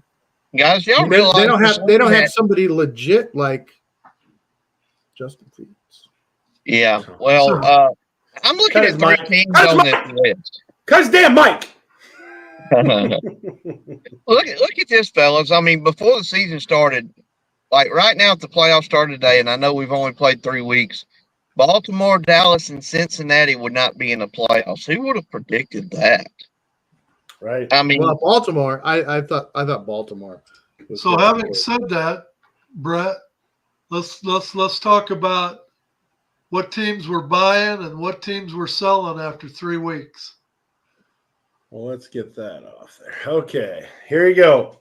I've got a buy-sell list, and I'm going to ask everybody, are we buying and or selling Minnesota Vikings early success? Ed, you first. Well, seeing what I've seen so far, there's no reason to believe. I mean, not to believe. I mean, it's not like they went in and just eked a few games out. They have been dominant. I mean, Houston got dominated. There's no ifs, ands, or buts about it. Houston was dominated. And for the most part against San Francisco, well, they did. They basically led from wire to wire. So until they give you a reason to not be buying them, Oh, God. I mean, you got to buy them, man. You got to buy them. Brett, he's buying. What are you doing? man, I'm a defensive guy, and their defense is going to keep them in every single game. I'm buying. Chad? Sell. I'm selling. I'm like that guy on the New York Stock Exchange floor with the little blanket.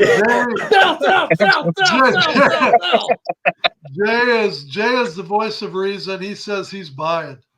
Okay. I don't know about voice of reason, Jay, but it kind of Chad, you're obviously referencing the movie Trading Places, correct? Yeah, I mean, in every movie with the stock exchange, that dude. Yes, but Trading Places with Dan Aykroyd and Eddie Murphy.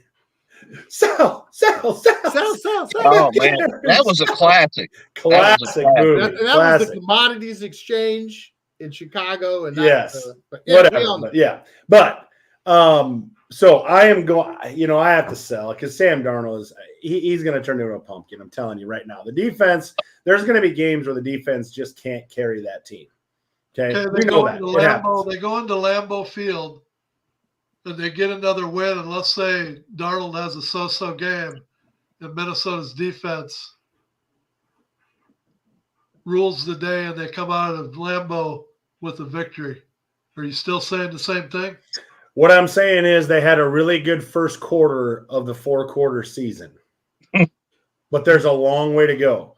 4-0. If they come out of Lambeau 4-0, okay, but there's 13 more games. That's right.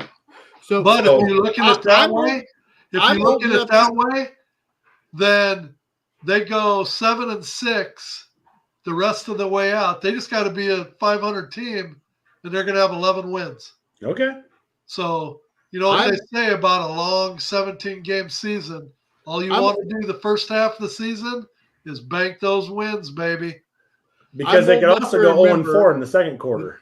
The Doug Flutie led San Diego Chargers go 7-1. And then the last, they're going to the Super Bowl. San Diego's going to the Super Bowl. And then the second half of the season, they went 1-7. Yeah. Okay, who we got next? Okay. Buy or sell Travis Kelce being done. I'll start with Chad. He's cooked. I said it last year in the second half of the season. Now he turned it on for the playoffs, and he played fantastic in the playoffs and in the Super Bowl. But he's cooked. You're older. It just happens. I think he's going to have a spike game here and there. He'll play. He'll have some good games, but he's not going to be the consistent, possibly greatest tight end that's ever played the game. That's over. Brett? I couldn't agree more. There was signs of it last year, and like you said, he was like a different person in the postseason, but it was all over his face too. It's just a look of a guy that's realized, you know what, it happens to all of them. You just realize you're not as good as you used to be, and yes, I'm buying. Ed? I think he's got. Again, last year he showed that when the playoffs came and you're talking about a very short window, that he was able to put it together and give the Chiefs what they needed for another Super Bowl win. But I think you've seen the first few games of the season that the backup tight end has got a lot more work. It's almost like they're getting him incorporated into the offense to eventually take Kelce's spot. Yeah, I what's his think name? Noah Gray. No doubt, he's no doubt going to probably go down as one of the best, if not the best, tight ends ever, and he's a first ballot Hall of Famer for sure. Yep. But I think his best is behind him, and I definitely think that they'll pace him so that he's ready for the playoffs. But absolutely, I think 1,000%. I think I am buying this, and I agree with Russell here. Taylor changed his direction in the game. I think he has so much going on outside of the game, as well as the aging, like Chad said, the aging. Father Time catches up with everybody. And now he's trying, in between games, he's flying to wherever to catch her concert. Who knows what he's doing? She doesn't have concerts, but who knows what he's doing during those times where normally he may be couching it. Did you notice this year they've incorporated her tour to the Kansas City Chiefs schedule? Yeah. Even when he plays on the East Coast in Baltimore or whatever, the Taylor Swift plays in Toronto.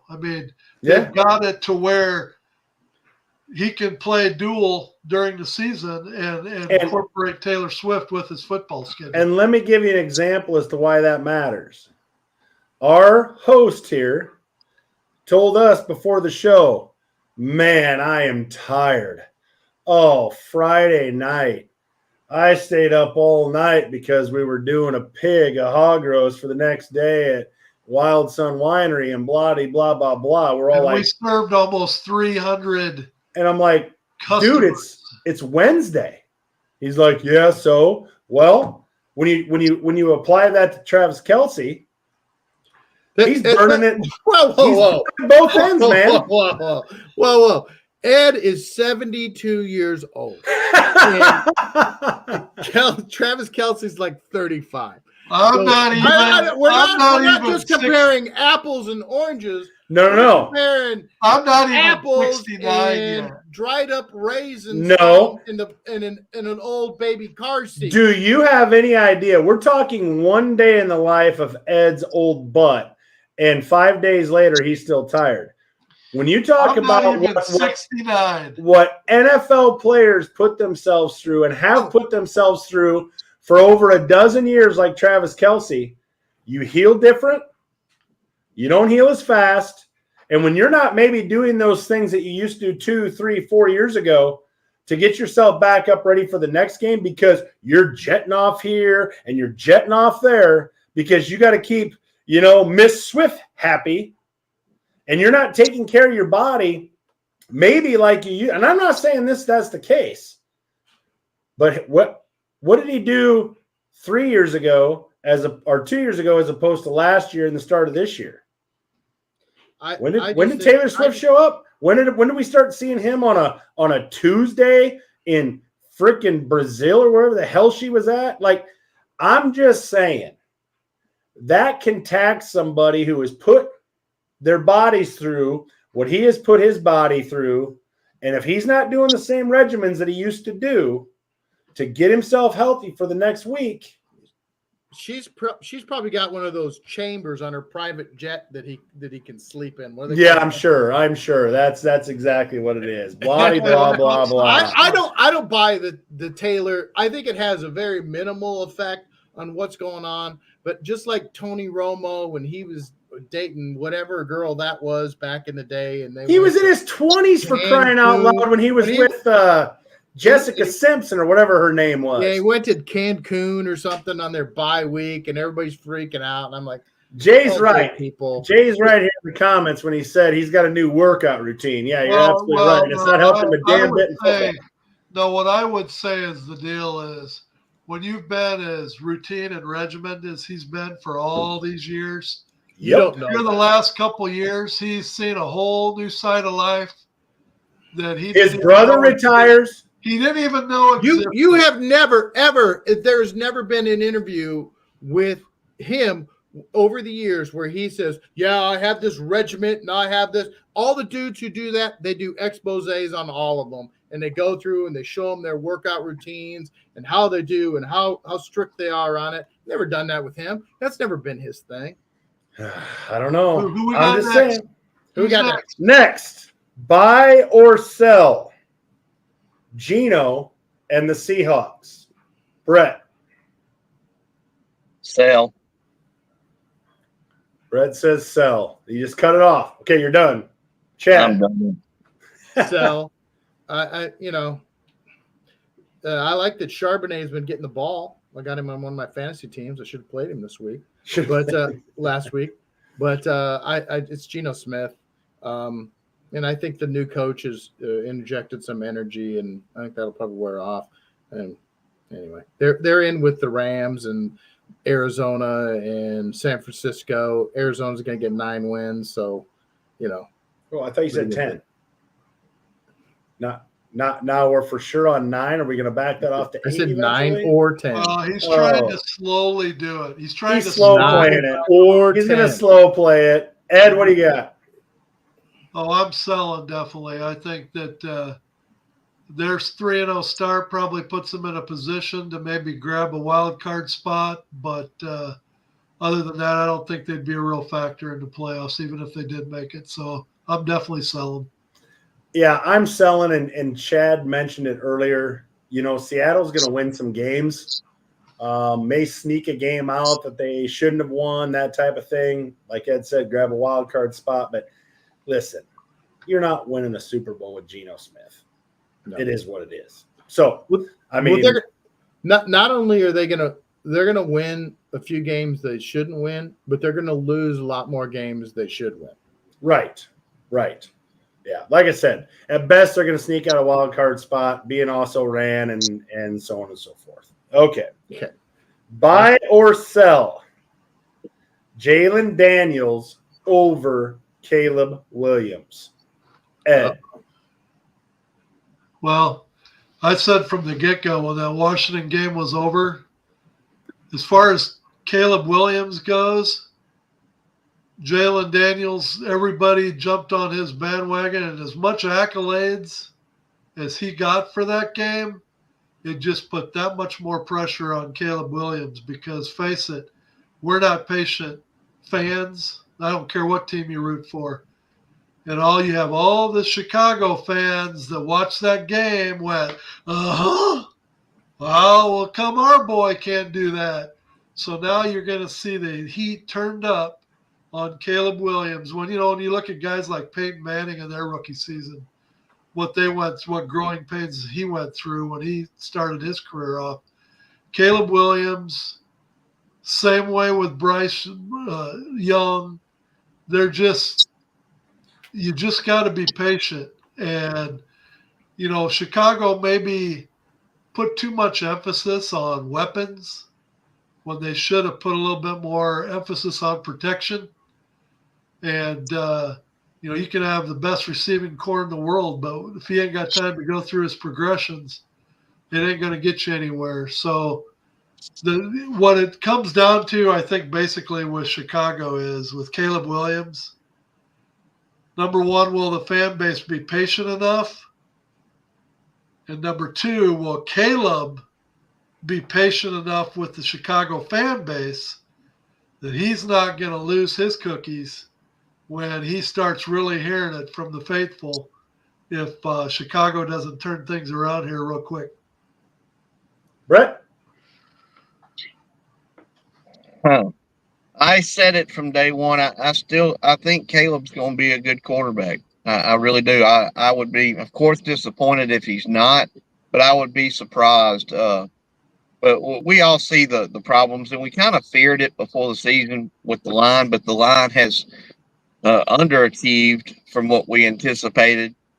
But, I said it months before the draft, and religiously I said it on draft night. I've said it 100 times if I've said it once.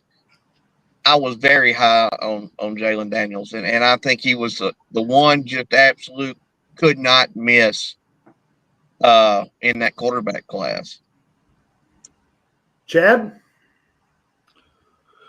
Well, this is I'm going to say Jaden Daniels at 3 games does not make a career, but it doesn't look good. So, yes, is the offensive line playing atrocious in Chicago? You betcha, 1,000%. However, when he does have time, he holds the ball way too damn long and doesn't throw it, just like he did in college. That was the complaint in college, was that he held the ball too long and didn't get rid of it. And we already had a quarterback like that, and they got rid of it. So, what quarterback are you talking about? I'm Say his talking name. about the guy name. who led a team to 3-0. Say his name. Which one? Yeah, right. Which one? I mean, let's be realistic. So the other problem is through 3 games, Chicago's thrown 1 slant pass. One. We threw 2 all of last year. So I guess the fact that we threw 1 in the first 3 games is good. But the OC is over his head, doesn't know what he's doing. The offensive line coach should have been fired 2 years ago. And Jaden Daniels is balling out. He is balling out. And whether or not his offensive line is good or bad, doesn't matter. He's putting the ball in his players' hands. He's making the right decisions. It's like C.J. Stroud last year. So right now, it's looking like Jaden Daniels is going to be the better quarterback. So you're buying. Did McLaurin look like it was Christmas the next day after that game Monday night? McLaurin, he hasn't had a quarterback throwing balls like that in a long time. So you 3 are all buying that Jalen Daniels is over Caleb Williams. Yes. Okay. So let me be clear. You 3 do not know your asses from your elbows, and I'll tell you why. We are 3 games deep. Okay. Yeah, that's what I said. 3 games deep. And I believe I commented on that too. But listen. But we don't know that. Jalen Daniels. No, we didn't say that. We can't count to 3. He just wants it to fit in his monologue. What Jalen Daniels does in Washington means absolutely nothing to the Chicago Bears and what happens in Chicago. Sure it does. Okay, no, it doesn't. Sure it does. No, it doesn't. I'll tell you why. Tell me that what happened with him on Monday night didn't turn the tension up in Chicago. 0. All I care about is looking at game 1 where he was atrocious. Okay? Game 2, little bit better, still not great. Game 3, he throws for 363 yards and 2 touchdowns. He still had 2 picks. One was not on him. The other one was. All right? That's steps forward. And that was still behind a bad offensive line. I don't care what Jalen Daniels is doing. I don't care what Bo Nix is doing. And I don't care what Drake May does when he gets in there. Okay? I care to see through the first 3 games. If you want to go back to it, what was C.J. Stroud? Everybody wants to go to C.J. Stroud's rookie year, and oh my God, he was amazing. Quit holding on to the ball. What was C.J. Stroud through? What was C.J. Stroud? What was his record through his first 3 games? Just runs around in circles in the pocket. What was C.J. Stroud's record through his first 3 games? I'm talking about Caleb Williams. I'm not talking about no, but we're comparing him. We're comparing him, Chad. What was C.J. Stroud's record through his first 3 games in his rookie season? I don't know, Eric. What right, you don't. It was 1-2. Exactly where the Bears are at right now. Yeah, but you got Eric. The reason why Chicago's got 1 win isn't because of anything he did. Believe me, it was that's fine. Who won that game. I'm totally fine with that. What I'm looking at is from game 1 to game 3. Strides were made. That's all I care about. The thing that I'm most worried about is our offensive coordinator. We cannot keep sending seams and streaks and everything down the field. There has to now at the end of the Indianapolis game. Slant plays. At the end of the Indianapolis game, he finally started to find Cole Kmet in the second half over the middle. We cannot just keep throwing these deep balls thinking he's going to hit every one of those. I mean, he had a couple to Roma Dunze. I don't think that's necessarily the I think everybody has seen that Caleb Williams has had flashes. And then he throws it deep. And then I'm just telling you, you guys, when it comes to evaluating these guys, you're jumping on the Jalen. I mean, I'm not jumping on any bandwagon. I'm just telling you. You are. You are. I'm not. Every one of you bought Jalen Daniels over Caleb Williams. If you want to look at how many touchdown passes did Jalen Daniels have? Would I have drafted Caleb Williams as the backup quarterback on my fantasy football team if I didn't think he was going to be good?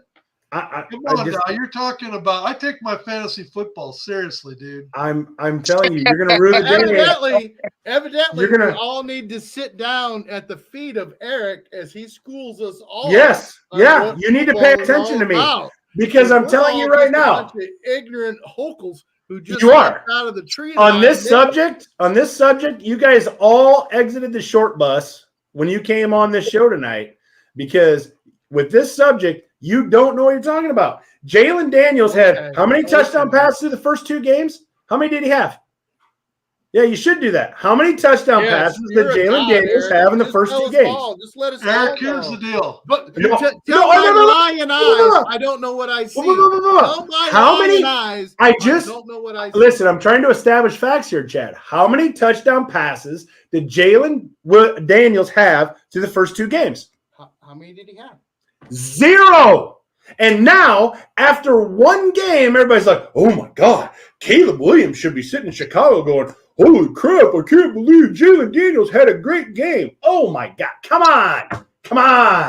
Well, come on. Let me tell you this. I told you, I'm still high on Williams. The NFL defenses are good at what they do.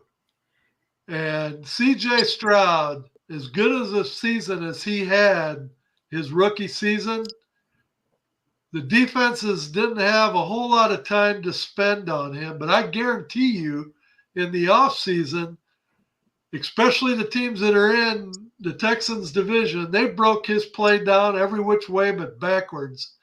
Yeah. And this year, I would be shocked if CJ has a repeat performance of what he did last year as far as the team goes. And he's got better weapons this year than what he had last year because defenses and defensive coordinators, when they have the time to study film, that's why backup quarterbacks are always the most popular guy on the team because they come into a game and the defense has to totally play off a field because they didn't see any film on him during the week. But then when that same backup is the starter the following week, Chase Daniel, perfect example. when he gets put into a starting role, he stunk it up because defenses in the NFL, I don't care what defense it is, when you give them time, they make the adjustments. So you can tell me that Caleb Williams is going to keep getting better. You can tell me that Jalen Daniels is going to keep getting better. But as these defenses get more and more and more film on these guys, they'll make the adjustments. They maybe aren't going to cut them off, but they're going to definitely slow their roll. And so, we're just going to have to wait and see. But CJ Stroud, I can tell you, so far this year, they're not anything like they were last year as far as their offense, and they had better players this year than they did last year. Ed, thank you for making my argument to these two clowns who are already jumping ship on Caleb Williams. They're going to make adjustments. You're already taking Jalen Daniels over Caleb Williams. I'm saying he can't run around in circles, Ed. That isn't what your question throw the was. ball down the field. Eric, that isn't what your question was. Oh, yeah, it was buy or sell Jalen Williams or Daniels over Caleb Williams. But it doesn't mean I don't think Caleb Williams be good. We're a 3-week window. We're not Who's going to be better? I did not. Like Jaden's going to be better. My question was Jalen Daniels over Caleb Williams. I didn't say through the first 3 weeks. I just said over. Why are you talking about that over their career? What are you doing a buy-sell segment for if you're not talking about all we've seen is 3 weeks? You're judging off of the first 3 weeks. Yeah. I'm taking Caleb Williams all day long. I've seen some great flashes of Caleb Williams. We all have, but every quarterback develops differently you've got different offensive lines, different offensive coordinators. And in Chicago, anybody. There's so many variables there. We're going to move on because calling option plays on the 2-yard line. Yeah. And that was stupid. Slant plays. They don't run any easy throws. And he just runs around in circles. And 4 offensive linemen. He's trying to make magic, but he's got to understand, and he will learn. Not time. Every time he gets put on his back, he's going to learn. You know what? I can't run around for 8 seconds in the NFL like I did in the Pac-12. Okay. He will learn because he's an intelligent quarterback. Last buy or sell. Oh, we got to make it quick because we'll try to make it quick until Chad says something stupid. Buy or sell. Kiss my ass. Buy or sell Justin Fields as the starting quarterback. And how did you figure that this was going to be a Pittsburgh Steelers? How are you? Brett, you go first. Buy or sell what? Who's my other option? I mean, he is the starter. Well, I meant as good quarterback like he's going to take the Pittsburgh Steelers. Any further, I want you guys to know that once again, Chad has taken it one step. Now you want to get nuts? Come on, let's get nuts.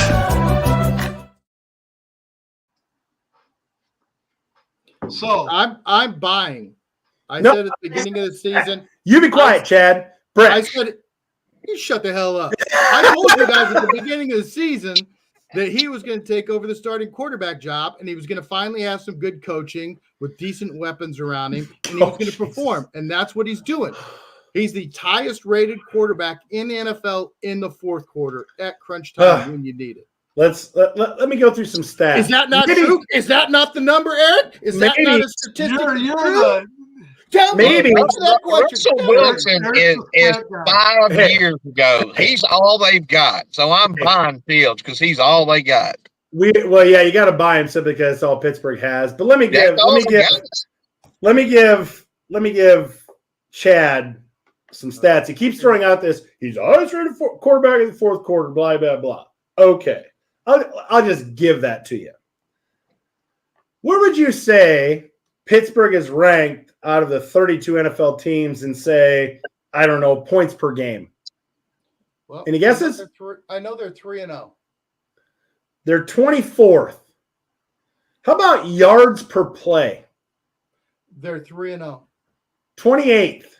The Bears would be 3-0 if How they about had him at quarterback. You're smoking crack. Oh, First no. First downs. No. Any guesses? 3-0.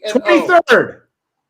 Total touchdowns. Offensive. Total touchdowns. 3-0. They're tied for last. Fields pass 3-0. yards per game. Any guesses? 3-0. 28th. That's the quarterback you're saying that if the Bears had, they would be 3-0? They'd be 3-0. It's because of the I'm Pittsburgh sorry. defense carrying him and making him look good. That's exactly why Justin Fields is 3-0. Boom! I might be Yeah, smoking I'm weed, but fair you're shooting side up on this heroin, one. dude. There ain't Oh, no my hell God. gotta go 3-0 with him at quarterback. Ain't They no just rolled way. that They're pick, setting and up. they'd have gotten 5 number 1 picks for that pick. 3-0. Built an offensive line. 3-0 Justin Fields in Chicago. I drink the not a that Pittsburgh they're setting up Russell Wilson as being their starting quarterback by midseason. They should. Guaranteed. The only Anyway, part of their we got to move on to the next subject. The next subject, and Brett, I'll let you start off with this. What is wrong in Cincinnati? Oh boy. Oh, well, there is no D in Cincinnati. There is no D in Bengals, and there is no damn D on that on their defense. They just let's face it, they had two starting defensive tackles out Monday, and they ran into a wrecking ball. We're losing Brett. Do they have the talent, the ability to come back and get to a wild card? Yes, but 0-3. I mean, they just don't have any defense. It's defense. We don't need to expand on it. Their defense is awful. I mean, Burrow and company put up 33 points and they lose 38-33. It's all about the defense in Cincinnati, and they just don't have it. Period. End of story. Yeah. So when I hate to say this because Zach Taylor, the head coach, is a former Nebraska quarterback, but I've said it over and over again. If a coach and quarterback don't win a Super Bowl in the first 5 years together, it's not going to happen. So they need to move on. They're not going to move on from the quarterback.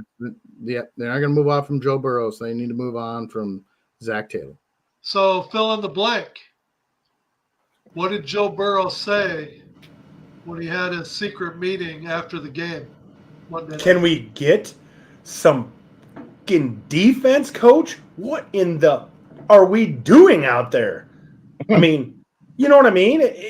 You put up 33 points in an NFL game. I mean, what is the percentage of victory when you put up 33 points in an NFL game? It's big. Well, you lost the shootout at home to a rookie. And the fact that they went into Arrowhead but only lost by a field goal or whatever it was, I think is more indicative of how bad Kansas City is playing at this point. Oh, absolutely. Than Cincinnati playing that good. Cincinnati just, there's one thing to be notoriously slow to start the season, which they've been for some time. Which a coach should be fired for. There seems to be more to it. They're just not. They're not the team. They're just not. I don't even see them as a playoff team this year. Because we talked about it on the show. Chad and I had talked about his, wrist. And look, I don't think there's anything wrong with Joe Burrow. I really don't. I mean, what they did in Kansas City going into Arrowhead, and of course it took some, Mahomes. It took a penalty. You know how that stuff goes. But I mean, come on, man. Like Washington exposed two things. They exposed the Bengals' terrible defense. And they exposed the fact that Kansas City's offense has got some major problems.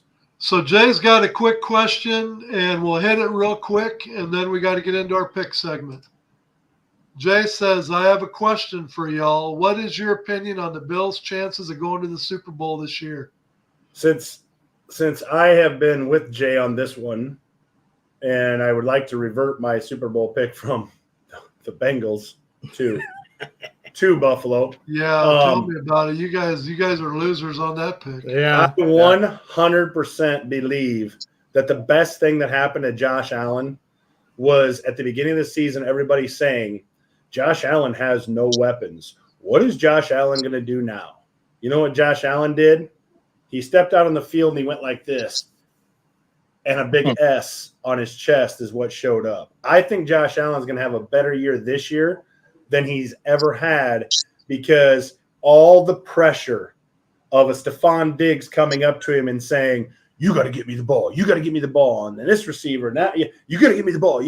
Now, Josh Allen, and I think I heard a report, Josh Allen is the one now who has gone and saying, hey, I'm going to try to get you the ball. And nobody's looking at Josh Allen saying, you better get me the ball. I think it has just flipped his mentality and his whole psyche around to where this truly is Josh Allen's team. It truly is his team, and they're allowing him to work his magic. I still don't like the fact – I know he's a big bruiser, but I don't like the fact that he takes some of the hits that he does. But I get the fact as to why he does that, because he is the leader and he tries to lead in every aspect. But I think his whole mentality has been flipped around. I think where a lot of people said losing Stephon Diggs is going to kill him, I think it has made him so much better to have that cancer out of his ear that I think Buffalo, if they're ever going to do it, I think this could be the year. I might be wrong. Did you notice that every time they interview him, he makes a roundabout reference or a dig on Diggs? Oh, absolutely. And every time they interview him, he makes a reference that you could say, oh, yeah, he was talking to Diggs. Yeah, and I think no matter what happens, I think he is way more in heaven this year than he ever has been. And I think that's you're going to see a better Josh Allen. And I think, all these guys like, Nick Wright and them who constantly put Mahomes up on top of his mountain and all this other stuff, I think this is a year where you're going to have to put Josh Allen up there because he's going to show them what he's all about now that he's got the Stephon Diggs is gone and those guys, those cancers. Hey, and guess what? C.J. Stroud doesn't look real great. Guess who's in C.J. Stroud's ear every freaking play? Stephon Diggs. Get me the ball. Get me this. Get me that. Yep. Some players are just cancers in the locker room, man. And on the field. Fred, real quick, and then we got to move on. I think you're right. I think I was wrong about Josh. I said at the beginning of the year, what's he going to do? Who's he going to throw the ball to? I think it's going to be a down year for him. And he's just made playmakers out of the players he's got. And he's playing ball. I do worry about the physicality of his play. I worry about him. He's like Ben Roethlisberger. I worry about him taking a beating and then he's missing games. And I mean, he's got to be mindful of his body. And I appreciate the fact he wants to try and get it all done and help the team win. But sometimes you can't do it, man. Throw the ball away. Okay, we're going to move on to the pick segment. First game of the week. 3-0 Minnesota at 2-1 Green Bay. Green Bay is a 2.5-point favorite. Noon on Sunday. I got the Minnesota Vikings winning this game and going to 4-0. Green Bay, unfortunately. Everybody knows. Take that damn Caesar thing Sam down. frickin' Darnold has an opportunity to change the impression that everyone has of him in this game. We'll see what he's made of. When you go to church on Sunday, Ed, you better pray to God that the Bears and Caleb Williams don't ever do anything, or our setup is going to be loaded with Bears stuff. Just know that. Everything that you're doing now, it's great. What's your pick? What's your pick? Green Bay. Brett's going with Green Bay. Chad? If Jordan Love is not going to play, and I don't think he's probably going to play, then I'm going to go with Minnesota. Yeah, I have to go with Minnesota. If Jordan Love were to play, it might be different. I'd have to hold my nose and maybe go the other way. I don't know how healthy he is. They might be rushing him back against a really good Minnesota defense. And if they do rush him back, that might be a mistake. But I'm going to take a chance that Malik Willis is still a starting quarterback, and he's not going to be able to run over Minnesota like he has the last couple of weeks to keep Green Bay in it. Yeah, I don't think they plan. I don't think Green Bay actually thought they were going to win both their games these last 2 weeks. Correct. And I think if nothing else, they're looking at this game as being just one more week that they can give Luck to get healthy. So Yeah, I would agree. look for Luck to play either. So next game on the docket. Philadelphia 2-1 or 2.5 point favorites at Tampa Bay, who's also 2-1. Noon game on Sunday. I'm taking Philly. Philly. Yeah, I'm taking Philly. The O coordinator's finally figured out he's got the best O line and he's got Saquon. Give Saquon the ball. Philadelphia. We got a clean sweep there. Third game on the list, 3:25 game on Sunday on CBS. 3-0 Kansas City travels to LA where they're playing the Chargers, who's 2-1. Kansas City's an 8-point favorite. I'm thinking the Chargers are too beat up, man. And even though I have zero confidence in, Kansas City's ability to put up huge points, I think, Herbert, there's a chance Herbert doesn't play. Not that I guess maybe that matters to Harbaugh because he wants to hand the ball off 35 times. But I think the Chargers are just too beat up. I suppose I'm going to go with Kansas City. Yeah, if the Chargers play Herbert, they're stupid.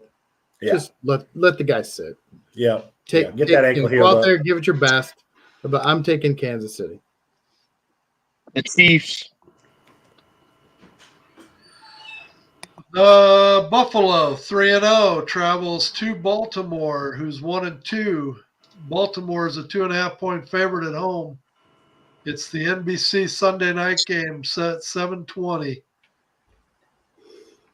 Baltimore's the I didn't say, favorite? by the way, if I didn't say that, but Yeah, Baltimore's a 2.5 point favorite, which at home, that's really a nothing burger. That I can't believe that. I'm taking the Bills. Buffalo. Ravens at home. and I am also taking the Ravens as well. I just think that they're still in that desperation mode. Home game, prime time. Buffalo is not going to finish 17-0. So to me, this is a logical game for them to drop. So I got Baltimore. Last game of the week, 3-0 Seattle travels to 2-1 Detroit, where Detroit is a 4.5 point favorite. They are playing Monday Night Football at 7:15. Brett, who you got? Detroit, last second field goal. Yes. You think field they're goal. actually going to kick a field goal? Yeah. I James can see the game. I can see the Winston game being tied, and all they need is a field goal to win, and he'll go for it just because that's what he does. Yeah. Yeah. 4th and 2, field goal wins it. Nope. Let's get the tutty. Yeah, let's go First ahead. I spread. want to win by 7 instead of 3. Yeah. I'll take the Hawaiian Blue Lions for the win. I am also taking Detroit. Brett, who you got? Brett's got Detroit, and so do I. It's a sweep. Oh, okay, so that's a clean sweep. So, all right. So, does anybody else have anything else they want to hit quick before we wrap this bad boy up? We got to wrap this bad boy up so my blood pressure can go down. Ugh. Whew. Oh. Roll Tide. Yeah. We need it. Roll Tide, baby. We roll Tide. And just in case there's anybody that's wondering who the Hawkeyes play, that we're actually got a bye week this week. They No, could lose in the bye. No, 0 people were wondering. Yeah. Nobody. No one was I wondering. see one comment asking who do the Hawkeyes Jay play has not this been week. sitting there the whole time. When does Iowa Yeah. play? Who do they play? Yeah. Jay's not like, the Hawkeyes don't play this week? Oh, my God. Yeah, Henry's like, who are the Hawkeyes? What Yeah. is it? Henry's like, Hawkeye what? I don't care. What is Well, the only thing I can say in closing before we get out of here is I hope the hurricane doesn't get as intense as what they're saying it's going to. I hope that everyone's spared down south. We don't need any of that, especially on a football weekend like we got coming up. Brett's Feet dry. out in Alabama. Well, he's going to be standing out on the beach giving us play-by-play. Is Yep. standing there with an umbrella that's going to be totally inverted while he's talking to us, trying to smoke a cigarette. So Burning the heater in a hurricane. It's right. But anyway, by this time next week, we'll know, did Alabama pull it off? They need this win bad. They need this win bad. So till we see you next week, everybody have a great weekend of football. And we will see you again next Wednesday. Same bat channel, same bad time. See you later. See y'all later.